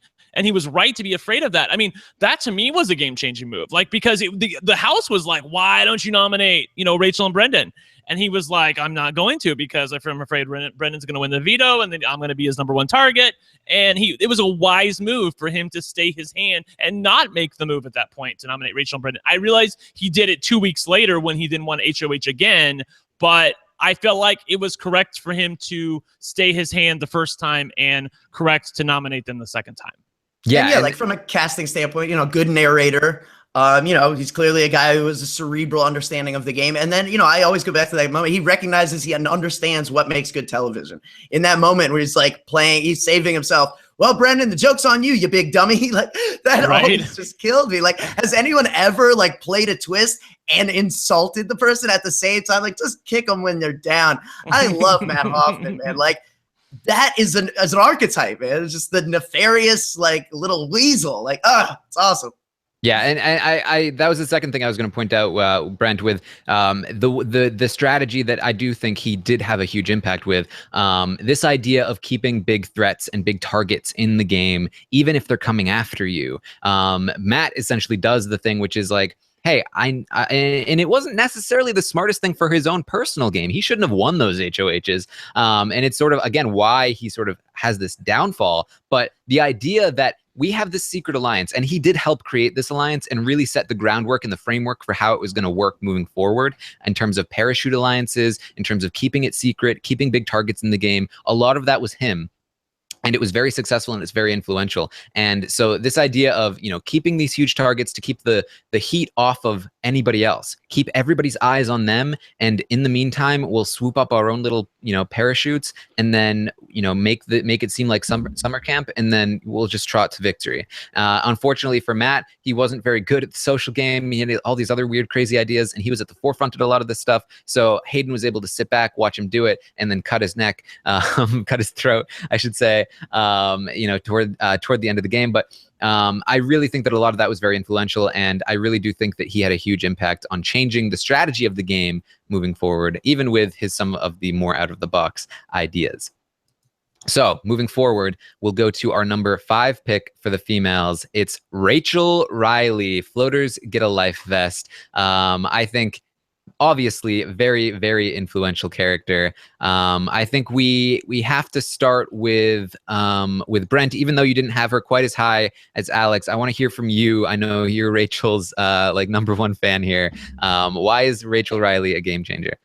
I feel like she is Janelle. And I was a bit unlike Melissa here, where I was willing to give people credit for having successfully pulled off basically other people's moves. Like she came into the house and she was going to be another buxom, bombshell. She was going to be the girl with the boobs and the body, and try to find Mr. Right in the house. It's still amazing to me that she actually did find Mr. Right in the house, and she is Big Brother royalty. People still talk about Rachel every flipping season because she is that big and she is that great. And then for her to come back the following season as somebody who is basically hated by the public and turn her image around. And I would just say this. I know that there's some people that can quibble with her win because of the Pandora's box.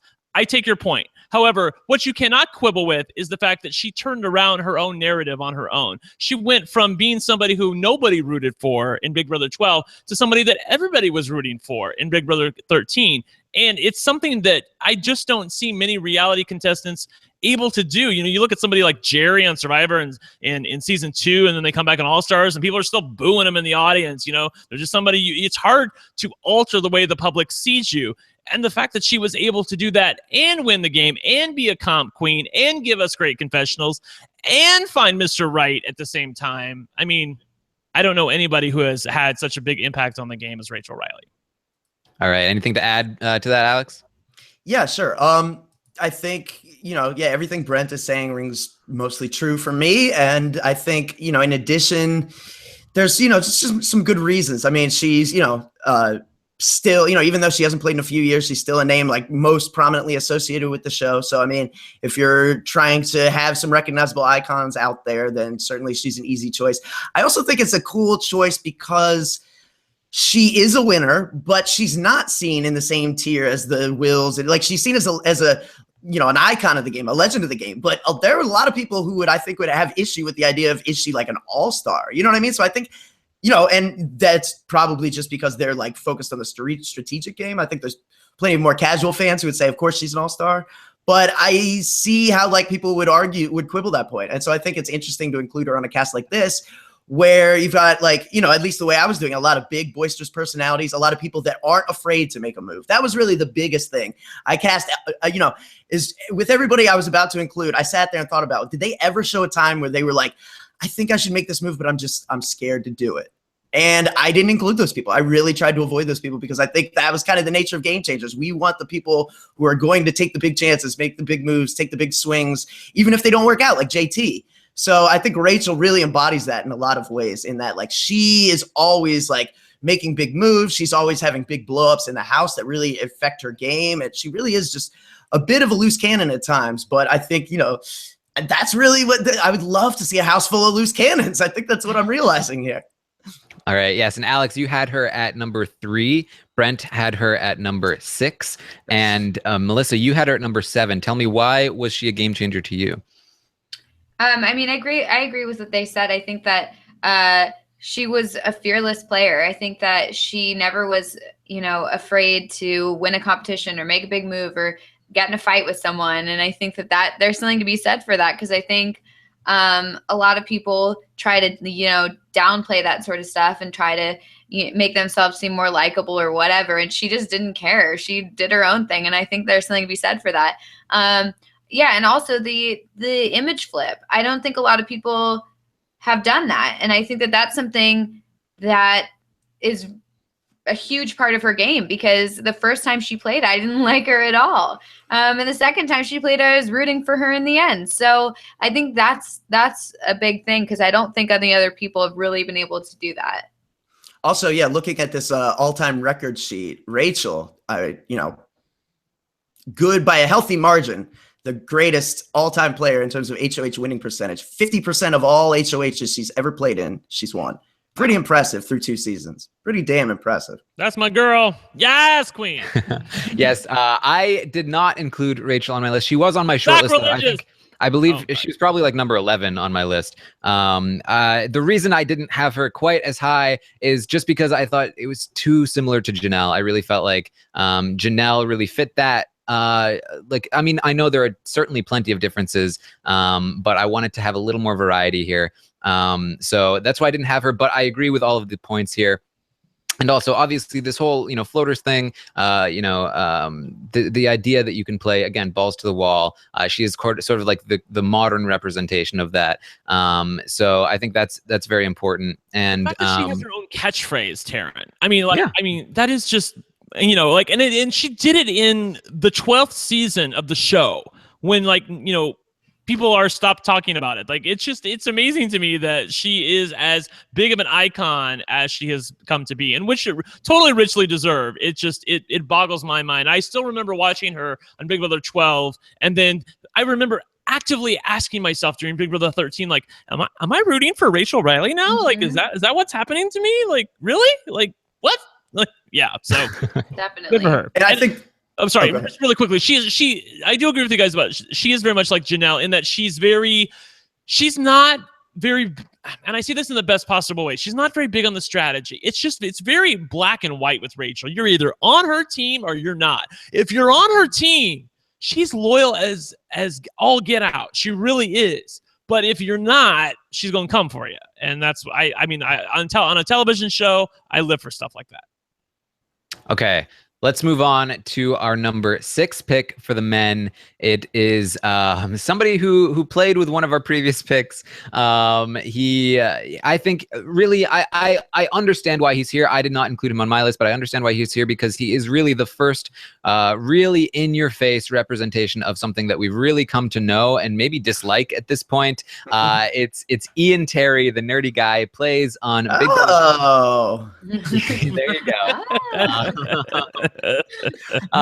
Let's see. I think Brent, you have him the highest. Tell me, why is Ian a game changer for you?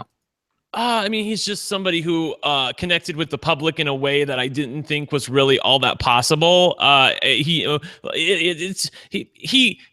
was so unself-aware during Big Brother 14, didn't really know what was going on, but still managed to win the hearts and minds of people just on the sheer basis of his likability and the fact that you just kind of want to cuddle with him, like you just like, oh, he's so cute. I just love Ian. He's so fun to be with. Shave his armpits. I know. Well, that's true. Yeah. I always go back to Ian on the first. Here's the thing. I look at two people. I look at Ian and I look at Steve Moses from Big Brother 17. And, Steve came into the house with a plan.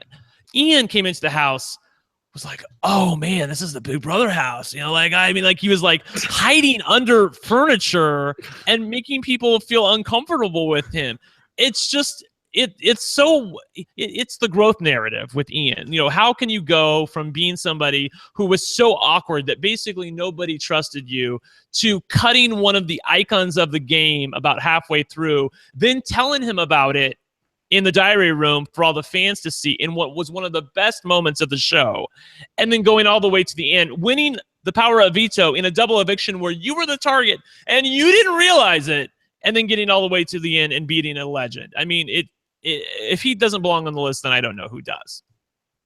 Yeah, I think, you brought up that moment where he's like creeping around in his boxers and people are watching him on the upstairs TV. I've been going back and pulling, everyone remembers that. I've been going back and pulling some clips for like the Rob's 2000th podcast, the RHAP-2K that's coming up. And, I stumbled across, like, there's a great clip where Ian basically explains what he was doing there that I'd forgotten. Like, after he saw Willie Hantz, that was him looking for immunity idols. Like, I don't know if like everyone really realizes that or remembers that, but like, I love knowing that now because like without the context, I remember thinking like, what is this kid doing? This is so weird. But now it's like, oh, dude, you should have just put on pants and no one would have even like had an issue. You know what I mean? It would have been fine. So now I get it, but it's a little side there. Yeah, the thing about Ian for me, and again, I understand why he's here. The reason I didn't include him on my list was because while he was sort of the first in terms of this nerd archetype that does very well, that I think we've seen that is almost in a way has broken the game. I think that Steve is a better representation of what that is. I think that Steve went in with a very solid plan and really like enacted that plan throughout the entire season and really like utilized every bit of energy he had and like strategic acumen that he had to get to where he got. And so that's why I see Steve as the sort of the game changer in terms of like Ian came into this game. He was a nerdy guy. He kind of like lucked out for the first couple of weeks, and then again, kind of lucked out with Dan, like really helping him along the way for a lot of those moments. And then having this like granted, he has one of the longest comp streaks ever. I think it was just tied by Kevin Martin. Still hasn't been beaten. He was immune for 5 weeks straight, and that certainly helps him a lot as well. But we didn't really look at these kinds of players as like, oh yeah, these nerdy guys, you really have to get them out because they're so dangerous. But when you looked at Steve, again, it was like, okay, we saw Ian, but is he really that dangerous? Steve was able to do it with this idea that this nerdy guy was dangerous and still able to succeed. And I think that's because Steve really represents what makes these players so dangerous. He's so cuddly, he's so nice, he's so unassuming, and he's able to get through the first half of the game so well because of that. Then he's able to win competitions. He's able to do everything in his power to make the correct decisions in the right moments and get to the end and win in that way. So, well, I guess I don't need to talk about my honorable mention now. Thank you very much, Taran. Yes. So that's why I have. Just kidding. Okay, that's why I have Steve instead of Ian, and that's why I don't include Ian on this list. Well, yeah, and I don't have Ian on my list either. Right. I think it's interesting. Like, this is the point where we really hit some deviants. Like, we're only like halfway through the list, but yeah, it's a big drop now, and now we're talking about people that made 2 lists at most. I think for the most part, or like we're very far down on 3 lists. So now it gets interesting. Like, this is where, if people don't like, just so people understand, there's like very few points separating tons and tons of people for the rest of the way, pretty much. And so, yeah, it's pretty interesting to see how we all kind of came together on this. Yeah, I think, the Ian Steve thing is kind of interesting. Yeah, obviously then, well, first of all, poor Ronnie Talbot's like, what about me, bros? Like, yeah. But, anyways, yeah, worked for Ian, worked for Steve. Then Joel goes in, has all this success in Big Brother Canada 4. And then Scott Dennis gets screwed, poor guy. Like, just, man, wrong format, not good. Right. Yeah. I did have Steve Moses and Ronnie Talbot on my list. I just want to say. So, yeah, I was at least consistent about this. See, like there's no diversity there. It's just too many of the same archetype, I think. Ronnie Talbot and Steve Moses are so not the same person. Let me just say. Very different, yes. Okay. I know. Ronnie's a little more aggressive. Yeah, a little bit. Just a little. Melissa, do you have any thoughts on Ian before we move on? Well, I put Ian on my list because Ian was the first, he changed casting, I think that after Ian, casting went for the super fan nerd archetype, and after that you saw like a string of people who are considered like the super fan, because you've got you've got Steve, and you've also got Big Meech, and you've got Scott, so you've got like a string of people. Whereas ever since then, they've wanted to include someone who was like a super fan or a historian. I mean, Jason too. So I just think he changed casting, and that's why I included him in my list.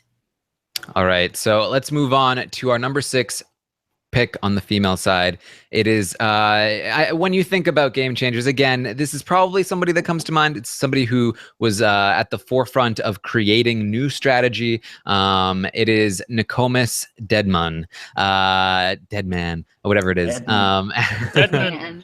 And she's from Big Brother 5 and Big Brother 7. Obviously, comes up with the 6-finger plan, the backdoor, the original creator. I've already discussed my feelings about Nokomis as an overrated player. But did I think of her as a game changer? No, I also didn't think of her as a game changer. So let's go to Alex, because I know Alex is a huge fan of Nokomis. I am? Oh, okay. So you bring her up a lot. I guess. All right. I mean, I still go back to like Marvin takes credit for the 6-finger plan. I don't know entirely who we give all the credit to. I mean, I'm inclined to give it to Nokomis. Popular consensus is that it was Nokomis's idea more than Marvin's. So I think we got to kind of, give it to Nokomis. Yeah, the only basis I have for pronouncing her last name is Cowboy saying it, which like is not a good dad man. And I'm like, I don't think that's it. It's MON. I think you're off there. But yeah, I mean, in part, her game is frustrating, right? Like, people hate it when she's like, the good people have to win. Like, we have to make sure the good people, just over and over again. It's like, I don't want to feel bad for Jace, but you're making me. You know what I mean? Like, with the way you're talking about the people who deserve to be there versus the people that don't deserve to be there. Like, that's the kind of stuff that turns off me. I know it turns off a lot of other watchers. But I think it's a testimony to how dangerous she is and the perception of her impact on the game that like she had to go first in All-Stars. Had to. Didn't even get a chance to like, nobody would even talk to her. They were just like, oh, we got it. Nokomis is just way too dangerous. Like she didn't even get her foot in the door. She was just out right away. Like her and Allison both, I mean, just no shot whatsoever to even really play that game because of the reputation that preceded them as just these dangerous, manipulative, backstabbing, calculating females. And so I think, you bring Nokomis back after all this time. I think it'd be interesting to see. First of all, who knows? I mean, she's off the grid. I don't think she has Twitter. Who knows where Nokomis is at in her life right now? I think it'd be very interesting to find out. Like, maybe she's like, inherited. Like, who knows? Like, maybe she's joined some like Native American like tribe, and she's like inherited the spirit of like their ancestor mother, and now she's like, she might be a really out there character these days. She was out there then. I can only imagine that it's more enhanced these days as she's like continued to discover who the daughter of the moon truly is. And man, I think it'd be a great pick for a lot of reasons. Okay, well, Melissa, you had Nokomis at number 1. She was your biggest game changer for the females. Why is Nokomis so much of a game changer? Well, it was all about the 6-finger plan thing. It was all about creating the backdoor. And I know, yeah, like Alex said, there's like some disagreement as to whether it was her or Marvin or whatever, but I just decided to go with Nokomis on this one. But she created her and Marvin, whatever. She created the 6-finger plan. She created the backdoor. That's one of the biggest elements of the game nowadays. So to me, that could change the game completely. So that's why I ranked her so high. I don't like her as a player. I didn't like her as a player on either of the seasons that she was on, but she did create the back door, and that's huge. So I had to include her as number 1. Brent, are you laughing at that comment in the chat room?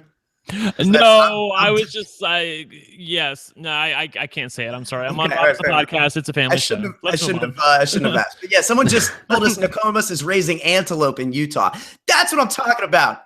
I want to bring on the antelope farmer and tell me that wouldn't be riveting, and try to throw her in with some of these like modern schemers. Llama. Yeah. Matt Hoffman's just gonna, he's not gonna know what to do with this person. It's gonna be great. That'll be the hashtag is where is Nokomis? All right. So to make the case against Nokomis, the reason I didn't have her on this list, I've mentioned this before, but I really don't give a lot of credit for just being the first person to come up with this plan. I really think anybody could have come up with it. Give it another couple weeks. Somebody else would have. Marvin would have. Somebody from the next season would have. But you don't think Cowboy Bowie is a game changer too, Taran? Exactly. I don't think of Cowboy from Survivor as being the first person to think of splitting votes to flesh out an idol as a huge game changer. This is one of the like when I think about Will in terms of why Will is a game changer, like just because he was the first doesn't necessarily mean that anybody could have done what Will did. I think that Nokomis was the first, but anybody could have come up with this situation. And it was one of the first circumstances that it was even possible to do this. And when you look at the numbers, of course, like anybody thinking about it is going to think, oh, well, I can just do this. And as long as I trust these people, it's going to work. I don't think that she's necessarily the kind of person that if she came back, like she would necessarily change the game any further. I don't think that's really in her DNA. I think it was just that she happened to be in the right place at the right time. And that's why I don't see her as a game changer. I agree. Brent, that's why I don't have her on my list either. To me, she wasn't very fun. She actually, like, her diary rooms were really dry, and she was really like lethargic about the way she talked and viewed the game, and she was like, moralistic about who should win and who should lose. And I mean, I guess you could argue that those are, game-changing moves that we don't necessarily like, but they're still moves. I know Probst argues that a lot. It's just not something that I care to see again, and I don't want to see her on a cast. Not a game changer. Hey, podcast. All right, moving on to our number 7 pick for the men. This is a guy, again, at the forefront of this sort of new secret alliance bro kind of strategy. We got Matt Hoffman. We also have to get in Enzo Palumbo. Oh, do we? Yes, sorry. From Big Brother 12. Well, let's start with Brent. Tell us why Enzo is not a game changer for you, and then we'll go to Melissa, and I'll be right back. This guy is, I'm sorry, he's like nobody. Who remembers Enzo besides the Meow Meow? I mean, that's it. He didn't do anything special. Like, I don't think he was really like, as far as like people who had parachute alliances within, he was the one who had the least, if any. Like, did he have anybody's back at all? I mean, they let him get away with not having. He's the only. Yeah, like what did he contribute to this alliance? He did absolutely nothing. He won no comps up until the final 5 veto for the OTAP competition. And even if he got to the end, they wouldn't have given him the money, I don't think. So he said he had a great speech prepared, but yeah, woulda, coulda, shoulda. Girl, bye. Yeah, it's interesting. I don't think he beats Hayden, but maybe he beats Lane. I don't really know. You know, I think it's an interesting conversation. And I think Enzo, yeah, I mean, it's tough, right? Because like I am personally one of the people I want to credit Matt Hoffman with the Brigade because I feel like I saw him really talk about like the things that made the Brigade successful were ideas that came from Matt Hoffman's mind in my head. You know what I mean? Like this, if we each go out and grab one in a house of 12, now we've got 8. We're game over. You know what I mean? Right. Like brilliant. So brilliant. But, you know, I think Enzo benefited from it the most. And I think you have to give him some credit there. You know, your boy, Steve Moses, talks about every alliance here, you want to take more than you give. You know what I mean? You want to extract maximum value and put in minimum value. And that's what Enzo did. I mean, he really didn't do much for those guys like you talked about, but somehow they stayed loyal to him anyway through the not winning anything, through the just, you know, I mean, we remember him for like shunning the Penguin suit. You know, it's like he didn't really have a big impact seemingly on the season, but he was involved in every decision every week who went home. So yeah, I mean, he represents a very, I think an archetype that like you need to see on a lot of these kinds of seasons where like he is a very seemingly capable strategist. Like he's definitely capable of the schemey side of it. I think the biggest question mark for me about Enzo, and one reason I think it might be interesting to see him play again, even though I didn't include him on my list either, is that he, to me, comes off as the kind of guy that can only succeed with a bros alliance. Doesn't he? Doesn't he just seem like one of the few guys that like couldn't work with women if his life depended on it? Like maybe that's just my take. No, but, I agree. Like, from some of the things he was saying about like, just, at night with the boys and just like things he was saying, even about like his girl back home and stuff. I'm like, oh man, like I don't think you could say that to your female alliance partner. So like there's just there's an element of that there that's interesting to me where it's like if Enzo came back and wasn't able to bro down, like what would that look like? I'm a bit curious. That to me is part of why I have him as a game changer, because the bro alliance is such a huge force in Big Brother. It happens almost every season that the bros try to get into an alliance, and I really see Enzo as one of the most representative players of bro alliances. He is the Brigade is the representation of what a bro alliance can be in Big Brother, and I think that he is at the forefront of that. Even though Hayden is the most successful and Matt is kind of the brains behind it, Enzo just really represents it. He embodies what a bro alliance is. Go ahead, Melissa. He created the like camaraderie and the loyalty associated with that alliance. I think he created we're going to be 100% loyal. Like this is us. We're friends, thing. And everybody wants to emulate the Brigade nowadays. I think the Brigade was huge in terms of like, everyone's like, oh, we're going to be like the Brigade. This is going to be us. And everyone wants that. But it's really hard to find. But I think that his idea, it really was kind of like, I don't know. It just is reminiscent to me of like The Godfather or something where he's like, we're all like, we're a family, we're friends. Like, this is it. Like, and that was emulated, you saw that with Derek. We talked about it with Derek where he was like, we're going to be loyal to each other. We've got this whole thing, and Devin trying to create the bomb squad and people trying to create these like bro-y alliances nowadays. And I think that started with the Brigade. So I gave the credit to Enzo. Bro, we need to get some girls in the alliance. I'm going to go. We're going to talk to Amber. We're going to get Brittany. We're going to get Christine up here. It's going to be great.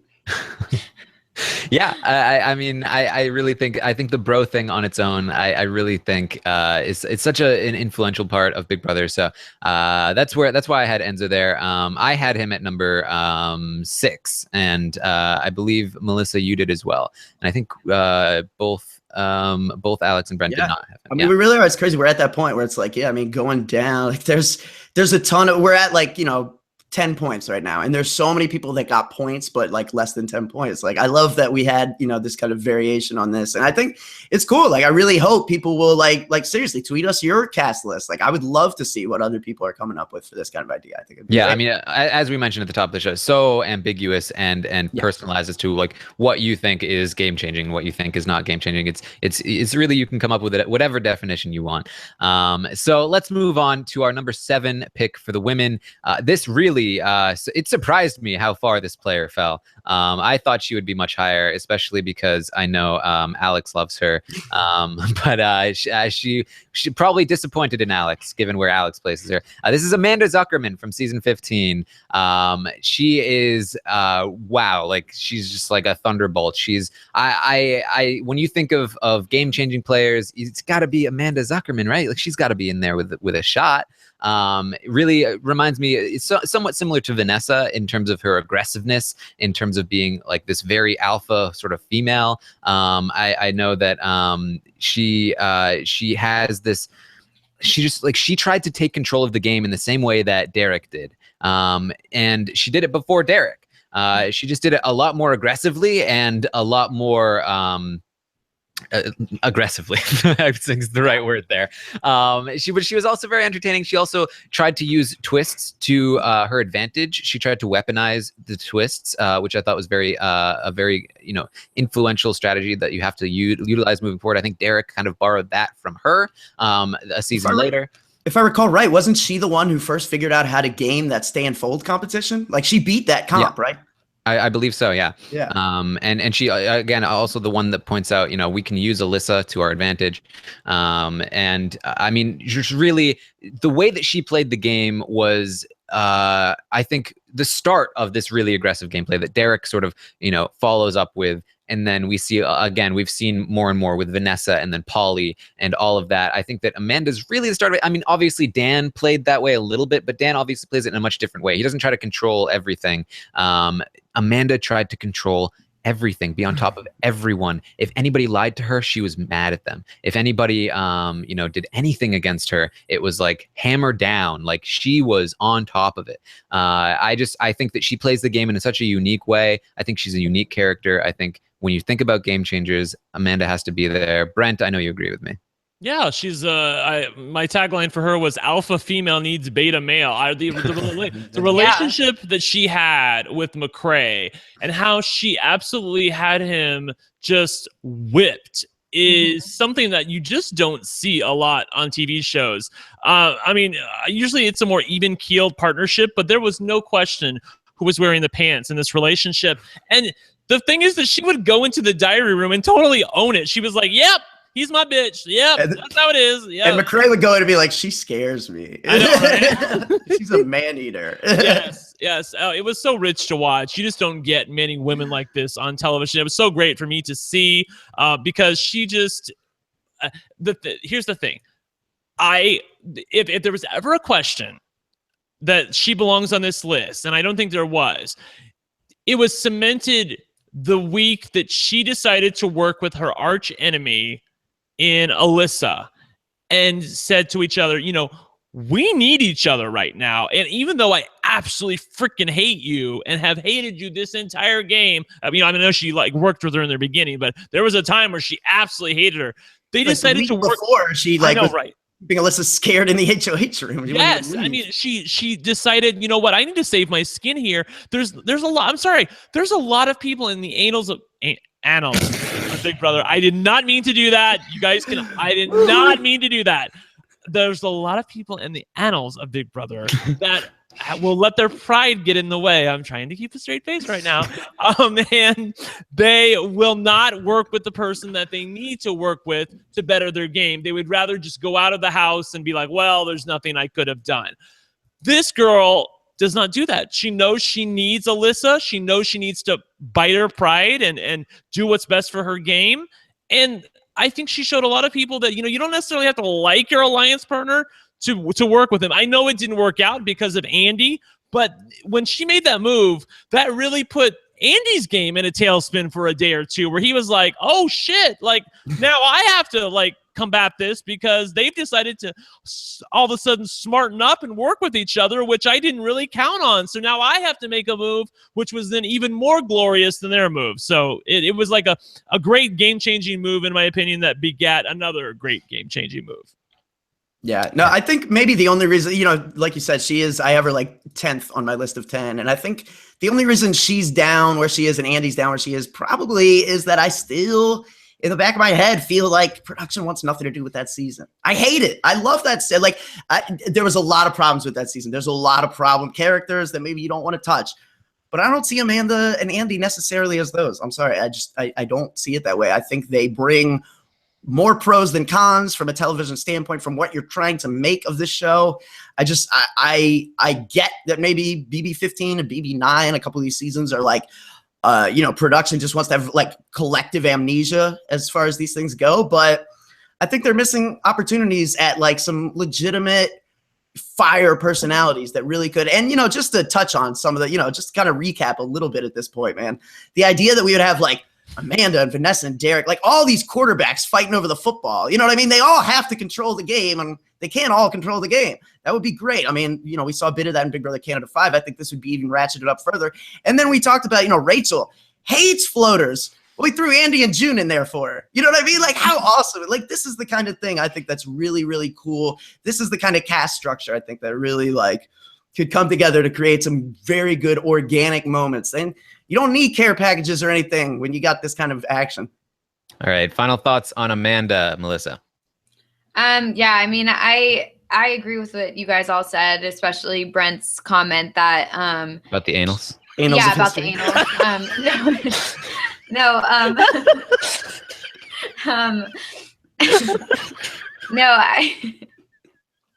I was mainly talking about the fact that she was an alpha female and needed a beta male, because we never really see that very often. Thank you. Yes.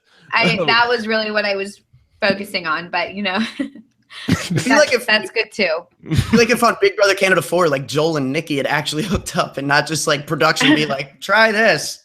Yeah. Right. Totally. Yeah. It really was. I know Melissa's with me on this. Like, it's just not something you see very often. It's not something that's even necessarily as socially acceptable. It's a little weird. Like what? Like, Yeah. But it totally worked for the two of them. If Andy is not so great in that moment, I feel like that there's a good chance that she wins that game. I mean, if Andy's not as good as he was, I feel like she gets out of that week. She manages to stay because of Alyssa's move, and she goes on to at least make it to the end. And obviously, I think she would have won in a landslide, I think.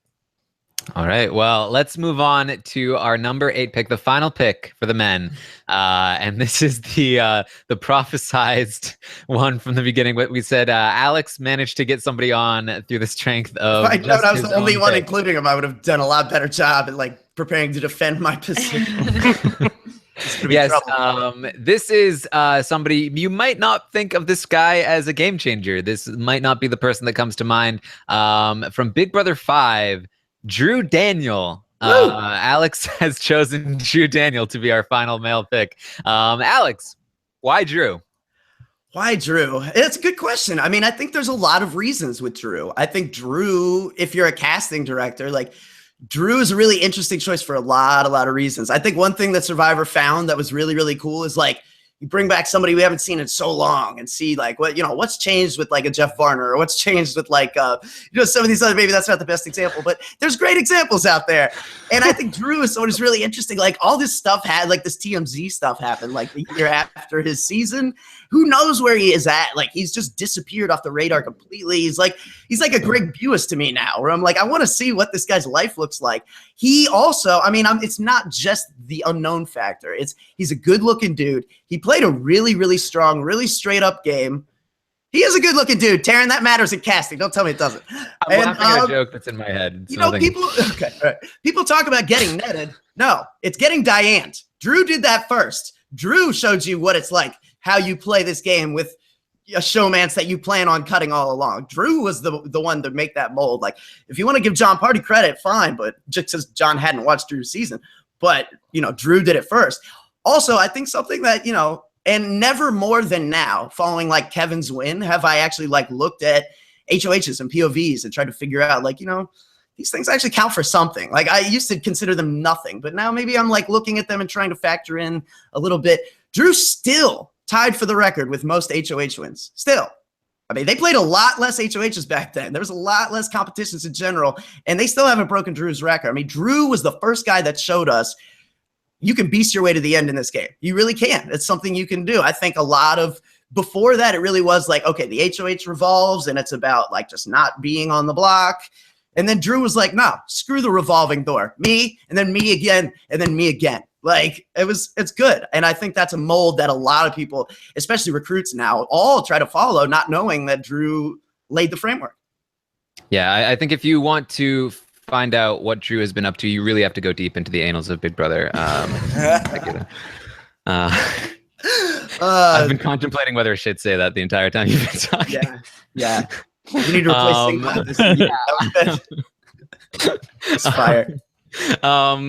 Yeah, Drew, I mean, I hear what you're saying in terms of the Diane thing. I think that's right. You know, he certainly was the first person to like cut a showmance and to like really like do that really dramatic move at the end, which has been replicated by Netta and Big Brother Canada, by Steve, certainly to some extent. Obviously, he wasn't in a showmance with Vanessa, but same concept. So I get that, but again, that's sort of the same thing I have with Nokomis, where it's like he just happened to be the first one to do it. I don't think it was necessarily unique to him, and I think anybody could have done it in that circumstance.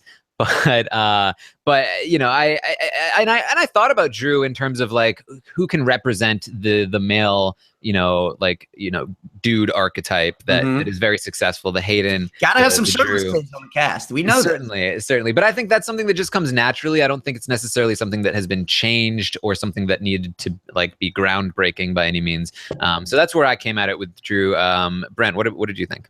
Well, I do agree with Alex, and I'll disagree with you, Taran, that just because he was the first doesn't mean that just anybody could have done this. I think it takes a special kind of player to really be willing to look like the bad guy in front of America. He knew exactly what he was doing when he did this. He knew that she trusted him 100%, that she felt like she was going to the end. It was the two of them to the end together, and he absolutely just slit her throat as he's pushing her out the door. For Cowboy of all people, the guy that pooped himself during an HOH comp. Right. I mean, come on. I was just like, I don't know that there are a lot of people who would have a showmance, and say what you will about that showmance, but to me, it was a real showmance while they were on the show. They cared about each other, and they were intimate, at least in some ways, and to cut her dream and put her on the jury, and then she still votes for him. She gives him the winning vote to win. I mean, that's pretty ballsy. Yeah. All right, Melissa, any final thoughts on Drew here? No final thoughts. Yeah. Yeah, I know. All right. And so finally for the and just to be clear, Alex put Drew Daniel at his number one choice. The only way. And that's how he made it on. Yes. Yeah, the rest of us did not rank him. Yeah. All right. Whoops. So the final pick for the females, somebody again from Big Brother 15. This is somebody else who surprised me. I don't know. I'm very interested to hear why you guys picked her, because I don't understand. Is it please enlighten us. I don't know, but this is Aaron Grease from Big Brother 15. I don't know. Let's start with. Julie has no programming in her ear right now. No, let's start with Melissa, because we both put her on the list, and I feel like I keep like going first. So I want to hear from Melissa, but why? Because I have my reasons why I put Aaron on this list, but I want to hear from Melissa first. Well, I put her on the list because she changed the way that people play the game now in regards to the outside world. Okay. I think that now people are so afraid to say anything that might be viewed as offensive or anything. I mean, like, not that what she said wasn't offensive, but I'm just saying that like people don't want to be the Aaron of their season. They do not want that happening to them. I mean, Aaron got like fired from her job in real life, and like people hated her. She got booed out of the house. Like, I mean, I'm not saying whether it's justified and not justified, whatever. I'm just saying that like people now don't want to be that. So everybody tries whatever they can do to not be her. There are disclaimers on the live feeds now. Right, there's disclaimers on the live feeds. They've changed the live feeds, and they've changed certain aspects of the show. And I think they've also changed casting. I think they make sure that the people that they cast are not going to be that not going to be controversial in that way. So I think that it really affected the game, and I think it did change the game. Maybe not her gameplay, but it did change the game. Yeah, right. You convinced me. Yeah, this is exactly. Melissa and I are on the same wavelength here. It's not so much that she was an amazing player. I mean, obviously she has 4 HOHs. Not a lot of women can say that. That's pretty cool. Besides that, her overall impact on the game as a whole, on the television show known as Big Brother, it is unparalleled. I mean, I remember, it's so amazing. We look back and people say, Big Brother 15. Big Brother 15, like Alex will tell you, freaking great. Big Brother 15 was everything. Like, I'm sorry I was not podcasting during Big Brother 15. It was everything. I so hate the fact that the racist lingo and the hurtful words that were said on the live feeds, the stupid stuff that was said by Aaron and other people is what dominated that season, because that season was so much more than that. It was everything. Obviously, Andy's amazing gameplay. Alyssa just really stepping out. I didn't think she could step outside the shadow that was Rachel Riley, and she was able to do that. Erin she was a weapon for the side, and they totally discarded her when they were done with her. But beyond that, she's changed the way that the show just conducts itself. It is so much more careful now. People who are on the show are so much more careful now, and that affects their games. They don't get into fights that would be perceived as racially motivated on the feeds right now. They just don't do that because they know what's going to happen if they do. If there's even a sniff of racism on them, it's like that they have the scarlet letter, and well, they should, but it's just something that nobody wants to repeat. It's like a parable that you tell to kids when they walk into the house. Like, you don't want to be this girl, and to me, there's no question that she belongs on the list. Yes, and I do want to remind people. Tell that to Julie Chen. If you haven't figured it out yet, we are talking about people, regardless of whether they would actually be asked back or not. So we are well aware of the fact. We have criteria for this. Not coming back. Yeah, that's what we said. That's why we want your list. Send us your game changers. I want to know. All right, so we did have a couple of alternates. We had a lot of ties here down near the bottom. A lot of them because of Alex. So I just want Alex to talk about these 2 alternates that are tied here. They're basically both there because of him, with an assist from Melissa. So Melissa, you can chime in for the second one. But we've got tied for the alternate Johnny Mac and Pauly Calafiore. Oh my Alex, God. People were saying that it's that we're casting an over the hill season. I wasn't. Well, I've got recency bias at the yin yang. These are number 2 and 3 for Alex. So Alex, go ahead. I had a lot of recency bias too. Yeah. Here's the thing with Johnny Mac. Like, it's very, very easy to come down and be like, Johnny Mac did change the game. And maybe in many ways he didn't. But I can make a few arguments, at least in his case, besides just that he's recent and a fan favorite and just an obvious like shortlist choice for any kind of returning season they might do. That's not just like, I mean, he might even be considered for All-Stars. Like, who knows? They don't really have like a deep list of All-Stars to pick from, but I think with John, a couple we talked about Derek was the first guy. We didn't think someone could spin a yarn for 3 months, and Derek was able to about his profession. Well, John was able to do about his super fan status. This kid loves the game and had everyone convinced he never even watched it for the entire duration of the game. I mean, to me, that was really impressive to watch. I couldn't believe he was able to do it. Like, just in small moments where someone's like, didn't so-and-so win HOH in week 5 or whatever? Like, John wasn't like, no, that was... You know what I mean? It would just be so easy over the course of like 100 days to just fall into that trap. He never once did. A couple other statistics that I think are important. Most competitions ever played in, held by John Maguire. Most times ever on the block, held by John Maguire.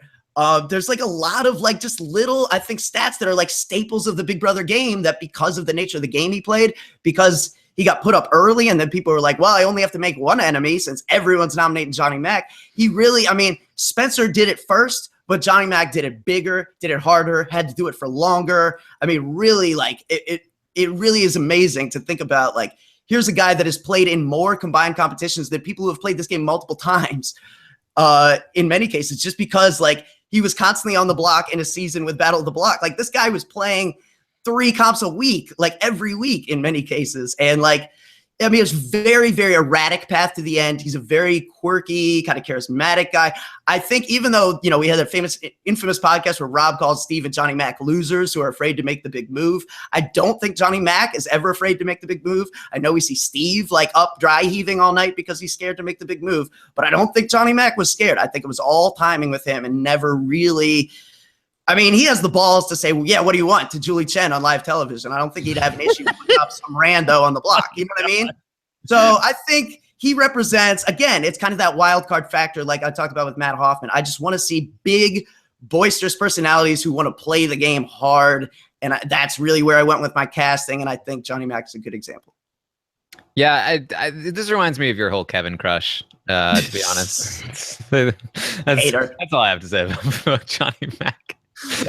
9 times nominated, Taran. 9 times. 9 times. I like Johnny Mac probably more than the next guy, but did he change the game? I don't know. Where's that sound clip? No. No. Tell us about Paulie and why Paulie is it the controversial thing as well, or what is this?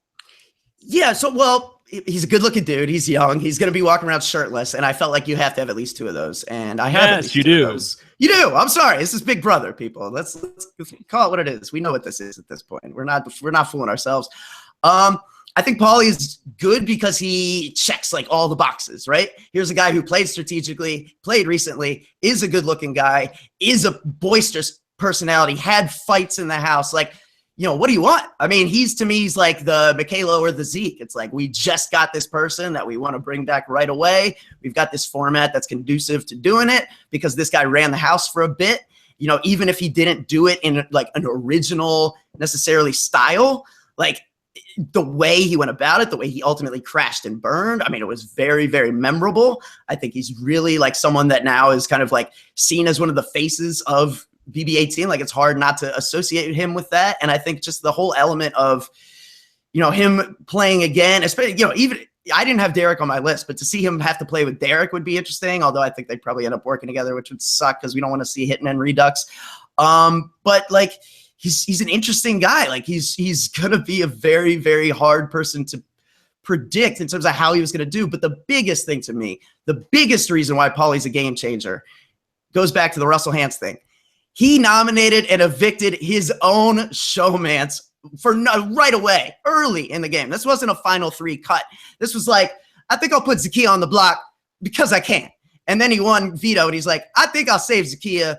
Oh, wait, no, I don't want to. She's going to be fine. And then she went home, and he's I'll catch you on the flip. And then he did. He totally caught her on the flip, and it's all fine. And it's this is crazy, dude. How did you do this? The fact that, there's just so much about it that to me was how is this happening right now? How are you doing this? How is she okay with it?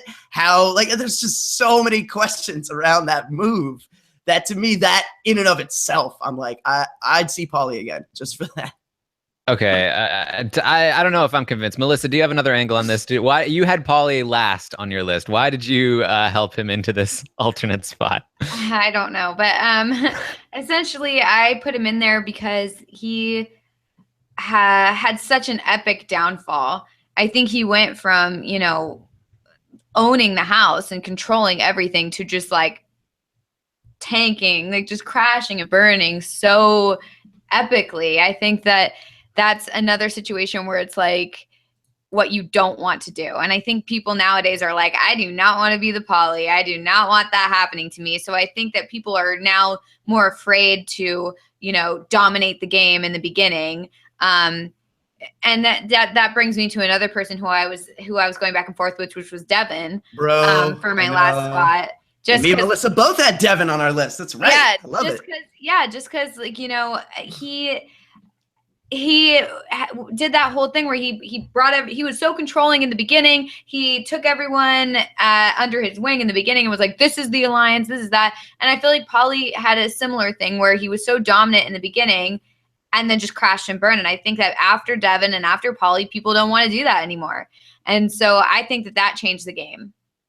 All right, I'm seeing Matthew Martin in the chat says, Paulie is a game changer for scamming Zakiya stands on to get them on a cruise. That's the most compelling argument I've heard so far. Okay. Also, for his love of Outback Steakhouse. Absolutely, yeah. By the way, they're not still together, right? They're donezo, right? Yeah, pretty sure they're believe so, yeah. donezo. Okay. Sorry if you donated to that trip. Yeah. All right, so we no had fairy tale ending. yeah, we had a 4-way tie for the alternate for the women here. So I'm going to pick each of us to make the case for each person. We'll kind of quickly move through these. So first, I'll start. Melissa, tell us about Allison from season 4. Tell us why she is a game changer.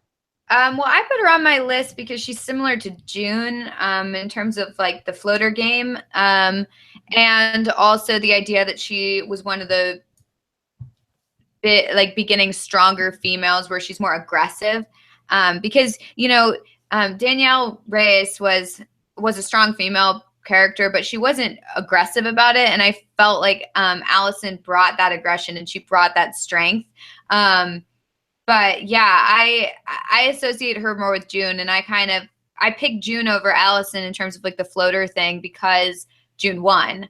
So and Allison didn't do so well in All Stars, so that kind of brought her down for me. But that's why I kept her in.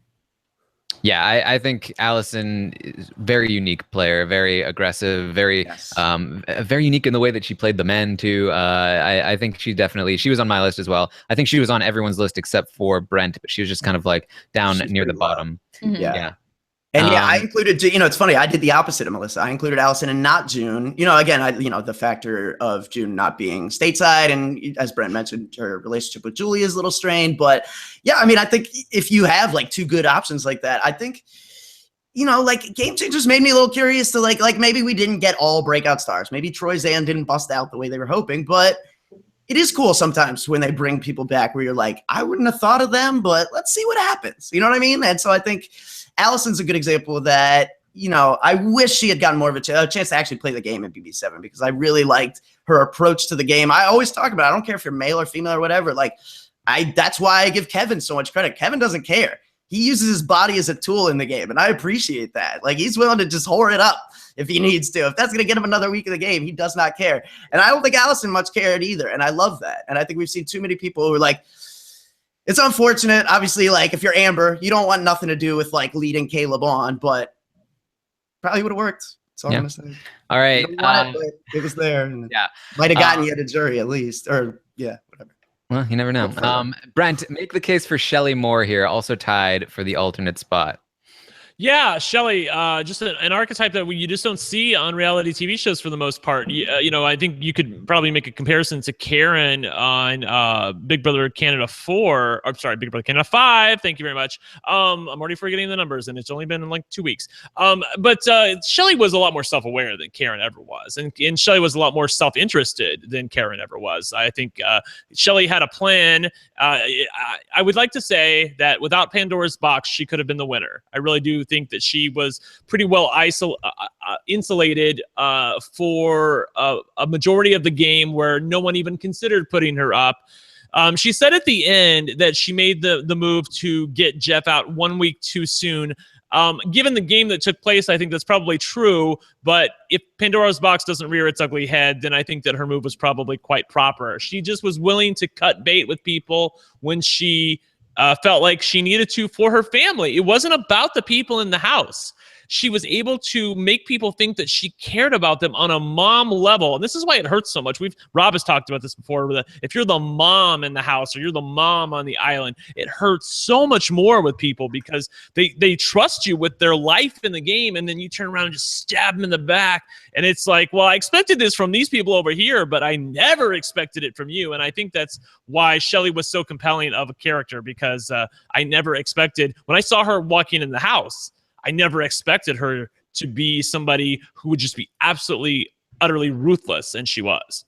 Yeah, totally. I had Shelley on my list as well. I think she totally deserves to be. I think, again, a unique game, a very interesting game. I would love to see Shelley back. The next tied person on this list, Maggie Osborne. I was the only person to have Maggie on my list. I really felt like she was the perfect representation of this sort of cult-like alliance. Somebody who really just completely controlled everybody on her side in the sort of side versus side format. I thought that the way that she used Cappy to help control her people, the way that she manipulated Howie into making the dumb decision that he did. I think there's a lot of interesting things that she does. I think that she does end up being pretty influential on how people operate within alliances when there's two sides facing off against each other. I think Derek has a lot to thank Maggie for in terms of what she paved the way for. So that's why I had Maggie on my list. And then finally, the last person tied for this alternate spot, Danny Donato. Alex, you had Danny Donato on your list. Why is Danny a game changer? Yeah, so Maggie gets her full points from Taran, and Danny gets the exact same number of full points from me. I think Danny, again, if we're just talking like representation of kind of stylistic styles of play, I've included a lot of. I keep coming back to, like, she clearly not afraid to make the big move to her own detriment. I mean, she went out of her way to make a big move in BB13 because she really just couldn't sit still. I love that I really just ultimately settled, I feel like, on a cast of people that won't be able to keep themselves from making a move. And I would love to see a cast like that, like if everyone thinks they need to act, what does that look like? I mean, what kind of chaos could ensue without any pawns, I would love to see something like that. So I think, I don't include a Maggie because she's potentially disruptive to that. She's too controlled and too calm, and I don't want that presence on my season. So I think, with the Danny Donato, you get not only a comp beast, somebody that, let's see, just taking a look at all-time records, she is the single holder of all-time combined HOH and POV winning percentage. So she beats out Janelle and Rachel and everybody in terms of, if you put them together, she has won 35% of all HOHs and POVs she's played in. That's pretty dirty too. I mean, that's a really, really strong mark. I think if you have this season with a bunch of, we talked about Derek and Vanessa and Amanda all trying to control the strategic game, and then all these comp beasts all trying to win everything. And I can't fathom what kind of chaos would ensue. I really think it would be awesome. Okay, and now that's it for the list. That's it for the alternates. But we did have some honorable mentions. I want to run through these quickly. We are kind of going a little long here, so let's start with. Because we talked about Dan and Will for freaking 20 minutes. Oh, hi. we talked about them for a perfectly appropriate amount of time, Brent. We can talk about your people for as long as you want.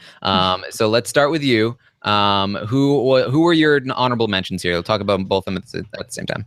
Well, I'll talk about the male really quickly. You guys have touched on him already. I was trying to make a joke, but Steve Moses is just somebody who I think really did change the game, because he's the first person that I've seen that really came in. You can say Derek too, but he was with this archetype to come in with a plan, and he executed it to perfection. I was on the podcast that Rob did where he famously called them losers, and I was trying to argue with Rob on the podcast. No. He knows what he's doing here. He's not a loser. He's not, afraid to make the move. He's not making the move because it's not in the best interest of his game, and ultimately it was proven correct by Steve ultimately winning. The female that I had, I tweeted about this. I just think she's really interesting, and she decided to make a big move, and boy, did it blow up in her face. Jennifer Vasquez, otherwise known as J-Blow from BB6, I call her the kamikaze because she was in a position where she was sort of one of the many in her alliance, okay? She decides to win HOH. She knows that America has voted Kaser back into the House. She decides to win HOH and makes a deal with him, and then essentially becomes the figurehead of that alliance. She vaults herself up the ranks in as targets for the other side by just openly breaking the deal with somebody who she knew to be a fan favorite in Kaser, and the other side was just aghast, and they would have done anything to get her out at that point, if not for their own side, but because they felt like that's what America demanded of them. So I call her the kamikaze because she made a move that is just totally indefensible. Like, I don't know how you can defend this move. There are people in the history of Big Brother who have made moves like this where they promise something to somebody and then they ultimately went right back on it. But they had the backing of the House on their side. James, when he talks about bouncing checks in the Big Brother house, he has the backing of the House to get Shelly and Clay up on the block. This is somebody who, if she loses power, to a bunch of people, she's not going to be in a very good position. And like I said, it was a big move, but not one that was very good. And that's why she ultimately is my honorable mention as a female game changer. And that tape they gave me in Sequester, Boogie said you can bounce them chicks. Yeah, I always saw Maggie as the person who set Jennifer up for that fall. Well, So I know, but she had to make. I agree, Yeah. but the real game changer. she had to make the move, though. She was the one who had the power, and she was the one who decided to pull the trigger. If she doesn't listen to Maggie there, then ultimately her fate in the game, I think, is actually a lot better. I feel like Maggie's now the figurehead of the alliance, but I keep calling her J-Lo. I shouldn't call her that. Jennifer Vasquez, because that's what I called her. I called her that all through Big Brother 6. So give me a break, people. Okay, it's hard to switch. Just like I said, the anals of Big Brother. Okay, that's it. It's something I have in my head that just comes back up again. She was somebody who I don't think anybody was really paying attention to, and she all of a sudden she demanded that the other side pay attention to her by making a totally horrible move, and that's why I put her on my list. Okay. Let's move on to Alex. Who were your honorable mentions? Okay. Well, I did start this out by saying I had 2 male winners and 2 female winners, and I haven't mentioned my second female winner. I didn't make her my honorable mention, but I did include Morgan Willett as my second female winner. Yay! Talk about a game changer. She literally played a different game. Yeah. I just think, how funny would it be? You've got all these big personalities, and then the new girl from the new show just is like there as an aside. I just think that would be a really funny, it's not a control, but I don't know what you call that in an experiment, just a dash of something. I don't know what it is. I'm not a scientist. All right. Anyways, so my honorable mentions, I went with James Ryan. I guess I was the only one that had him on my list, and I'm surprised. He's the veto king. I mean, here's a guy who literally, I know I've probably put too much focus on people who set the bar in terms of competitions and stuff, but I think James also hits other criteria in the sense that he still talks about the game. He's still active around the community. We all know he's active around the community. He's prominently on Netflix right now. Of Big Brother. Sweet synergy going on right there. This documentary you just put out. It's perfect time to capitalize on James' newfound, 1505 of fame or whatever. And yeah, I mean, he's again good-looking dude. Walked around all the time with his shirt off, so fills that. Just check that box right now. Let's pull up the stat, man. I mean, he really does. He's still, to this day, 80% POV winning percentage at BB6. 80. Gross. I'm sorry. I thought you were going to say 80% of the women he slept with. 100% of, Does that 80% count the one he won for Sarah?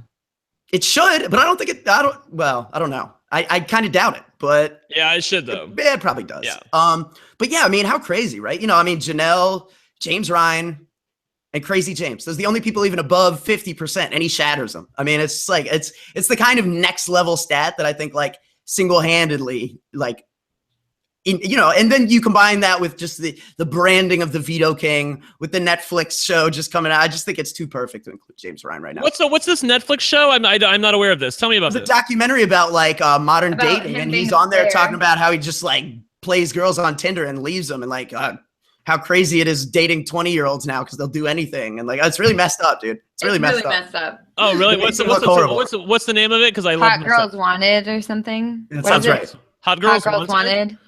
Okay, cool. Interesting. Yeah, Right. yeah. Cool. Check that out if you haven't. It's actually on Netflix, a really good documentary. Okay, cool. It's like Definitely. a series. Okay. Definitely a game changer in that sense. Kelly in the chat says it's about being 40 and single, and it's okay. Yeah. I think what hurts James Ryan is that Janelle, one season later, really one-ups him in terms of competitions. Mm-hmm. I think that's really, yeah, whatever.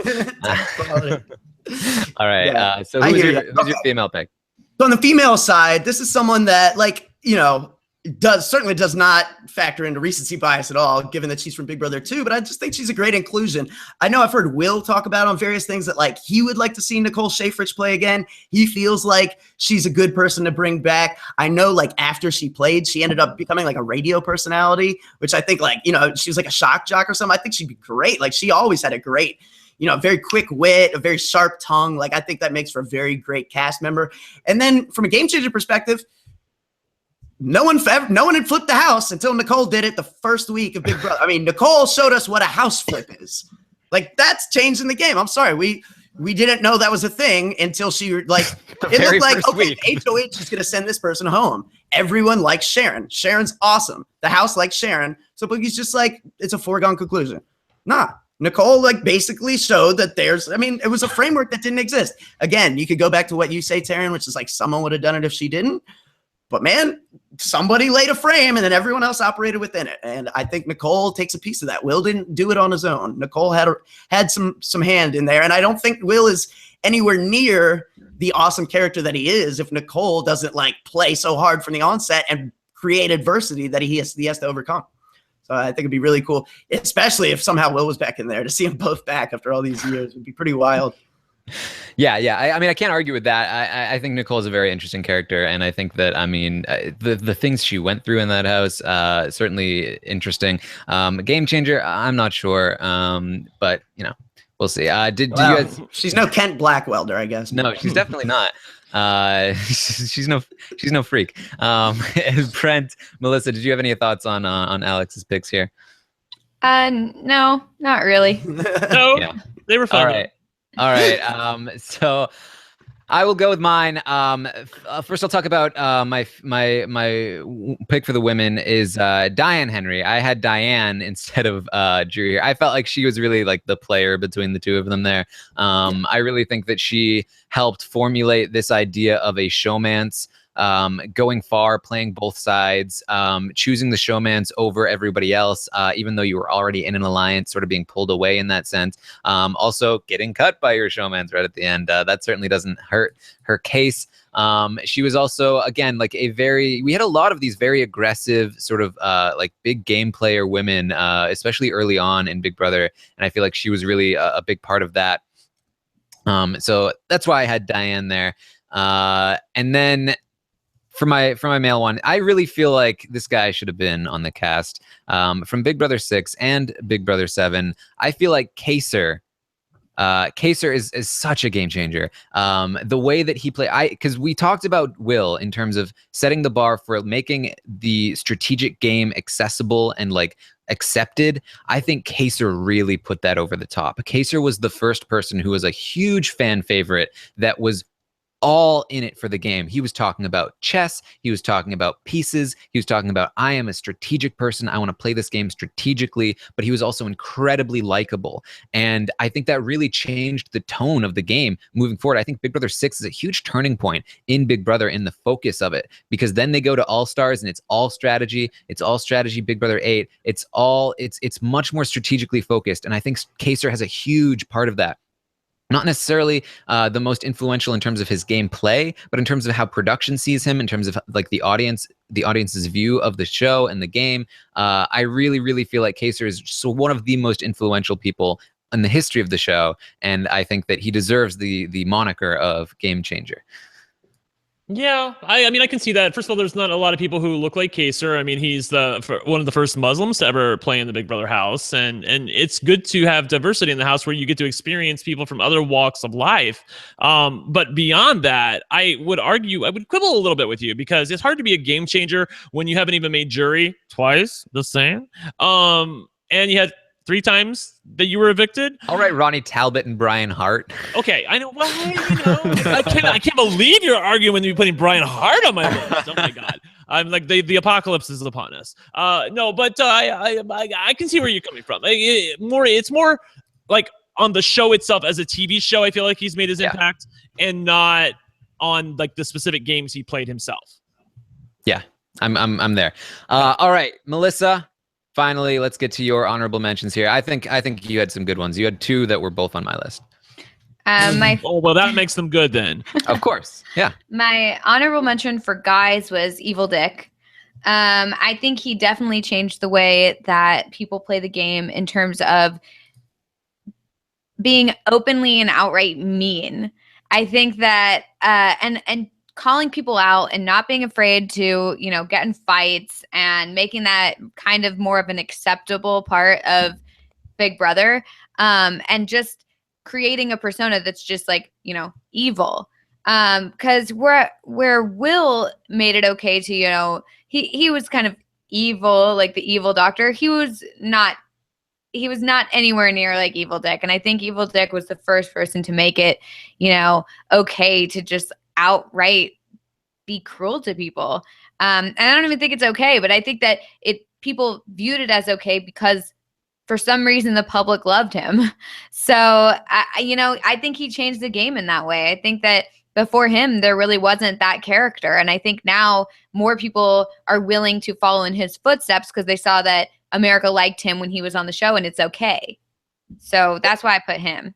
That's an interesting point. I think, one thing, like Will, he's certainly doing evil things to the people in the house, but like in the diary room, he's your buddy. You know what I mean? And Dan has that too, where he's like, this is an alliance of me and you, America, and we're about to go do this thing, and I'm gonna tell you what's gonna happen, and then I'm gonna go do it, and you're gonna see. You know what I mean? I think, it's interesting. I think a big factor, at least, from my perception of like why people didn't turn on Dick for a lot of things he was doing, is because it seemed like Dick would only go after someone and really antagonize them following them targeting Danny in some kind of attack. You know what I mean? So like he really, and it ended up being, I think, why he beat Danny. He really became like, people were like, oh, look at the dad who's sticking up for his daughter in the house. And it really became a narrative more and more as the season went on. And then that final 3 competition where Danny falls, and then it's like him and Zach, and Dick is like, just jumping over the rabbit for like 8 hours. And, he's just giving it everything he has. I mean, there's a lot of little moments like that, it was very endearing. Like, even if this guy is doing despicable stuff, it's like we saw all of the context that like made us realize like, oh, it's only because he feels like these people are attacking his family. And that I think really did make a difference. Yeah, that's why my mom liked him at the time. I mean, she was like, she hated the stuff he was doing, but she's like, I understand it because he's doing this for his daughter. And, that's why I think a lot of people went for him. I think that he had that sort of loving aspect to him on the side, and then was able to get away with a lot more. Yeah. All right. So let's get to it's the female. Yeah, my female pick, my female honorable mention is Audrey. Cause she's wild, she's crazy. She's one of the prime examples of someone who goes in guns blazing, and you think, I thought she was going to do really well when she went in. But she just went in full throttle, like trying to control everything, trying to influence everything, being a part of everything, and then had an amazing epic meltdown that we haven't really seen before, where she like holds herself up in the diary room for like 8 hours or whatever, and then like comes out with a blanket over her head with like, sunglasses on. Like, it's just insane to me. Like, and people still talk about her. I still have that video clip saved on my camera phone, and we'll watch it from time to time of her just blanketing across like a wisp of ghosts. Exactly. and people still talk about her to this day. So she's still a major part, even though she didn't really last that long.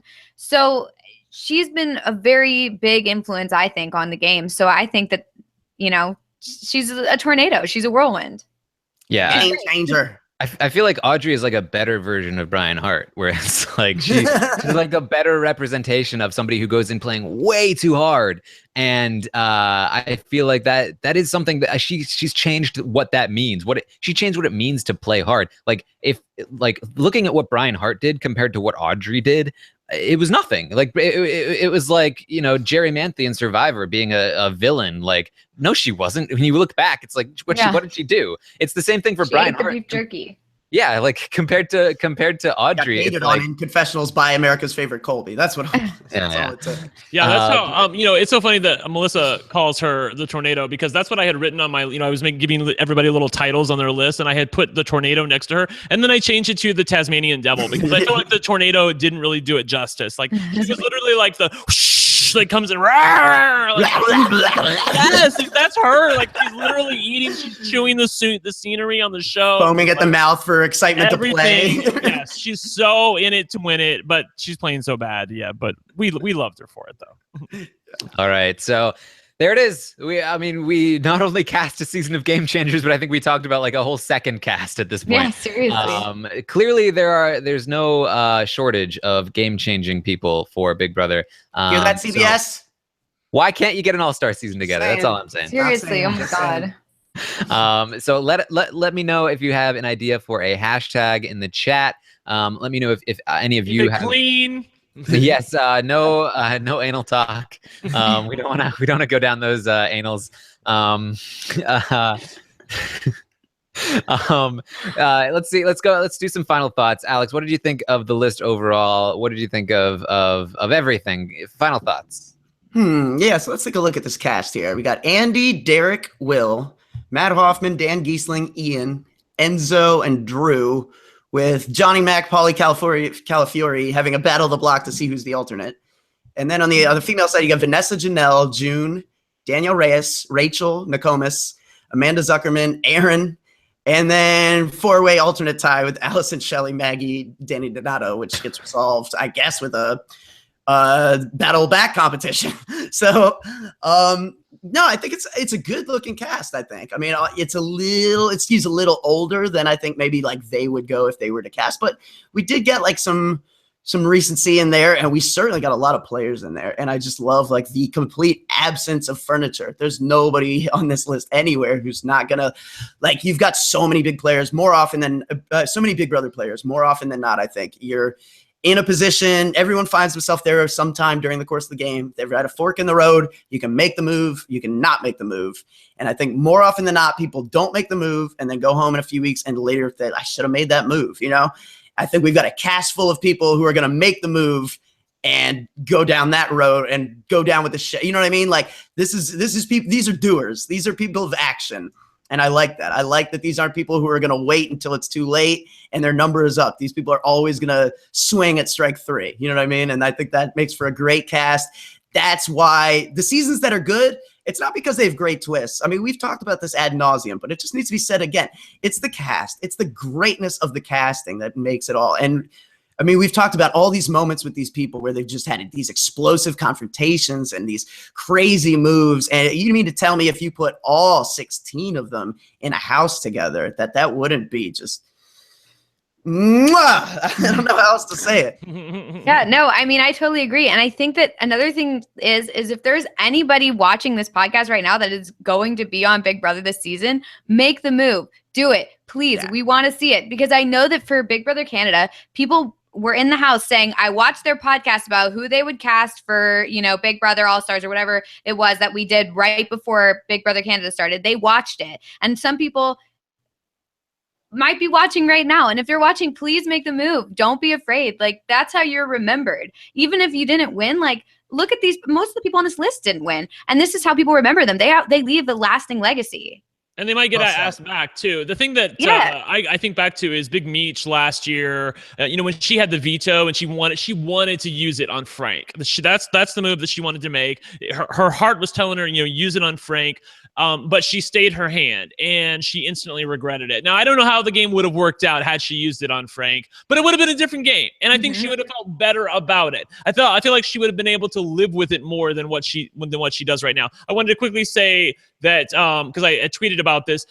Not only did I have Lawan on my list, but Alex also had him on his list. Get handsome-fied. I know, right? We were both going to get handsome-fied. I did have Jeff Schroeder on my list. I had Howie Gordon on my list. I had McCrae, Ronnie Talbot. Like, girl, my list was fine. My list was everything. Let me just tell you. The only girl that I had on my list that we didn't talk about was, besides Jennifer Vasquez, was Alyssa Slater. I thought that I really gave her a lot of credit for the moves that she made in Big Brother 15.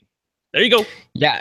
And we will post the list probably up on the show page in the description for the podcast. We might try to include it in the notes on the podcast as well. So you can check it out there. Make sure you go to robhasawebsite.com if you want to make sure you find that. Let's see. Hashtags. I saw mostly anal stuff. And then you guys are terrible. And also, Rob will get us fired. Yeah, I also saw Where is Nokomis, but she was on the list, so I don't really understand that. So I figured let's do annals of. Someone just hashtag Nokomis raises eels. Is I don't know. So let's do farm-raised eels. Annals of Big Brother. It's two N's, not anals. It's anals with two N's. We'll do that. Just asking for trouble. Yeah. I think that's okay. And all right, so we do have some shows coming up. Big Brother 19, as we mentioned, is coming up very soon. Brent, I believe you just finished RuPaul, or is it still going?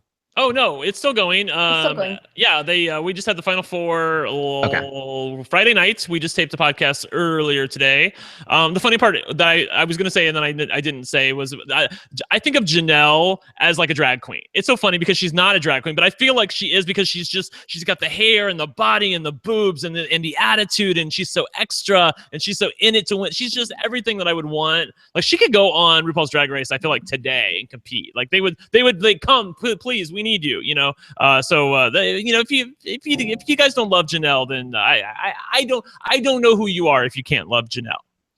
Yeah, I'm seeing in the chat, nobody is following my direction with the two ends, so I don't think we can trust people. Doubling down.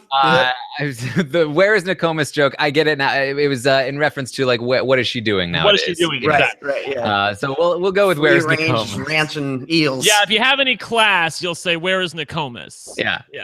Okay. I'm still doing the Ninja Warrior podcast. The Team Ninja Warrior stuff we had been doing casually, but I was traveling in the UK for the last month, and Lita has been traveling in Canada for the last couple of weeks. So we are just finally getting back together. We're going to be recording a bunch of podcasts this week, so look out for those. The season proper is going to be airing very soon. I was going to ask about that actually. When is the do you know when the season proper? Because like that's what I live for. I mean, Team Ninja Warrior is okay, but like the main season is everything to me. I believe it is. It's either tonight or tomorrow. Oh, soon. Okay. Well, okay, cool. Yeah. So it's either that or the soon. Tony Awards tonight. Okay, cool. Yeah. All right. And we will also be talking about the celebrity special that Rob and I went to on invitation from Matt Eisman, the host of the show. If you do say so. Yes, look out for that. That'll be a lot of fun to talk about. So keep an eye out for that. That's American Ninja Warrior RHAP-up on iTunes. Alex, do you have anything, Melissa? Yes, Fear the Walking Dead is back. I'm podcasting that with Rob. Second episode of the season is tonight. And yeah, I'll be going over to Rob's. We'll watch it and then we'll sit down and talk about it in studio. It should be fun. I think this season has been better. I know a lot of people down on the Fear the Walking Dead, but maybe just jump into season 3 and see if you like it. And if you don't blame me. All right. Check out the podcast because it's fun. Okay. All right. So you can follow us on Twitter if you want. I am at Armstrong Taran. Alex is at Alex Kidwell. Brent is at One Lucky Gay, and Melissa is at It's Melissa with 3 A's. So for Brent, Alex, and Melissa, I am Taran Armstrong. Thank you for listening to our game-changing cast. Hashtag Where is Nokomis? No anal. We will see you next time.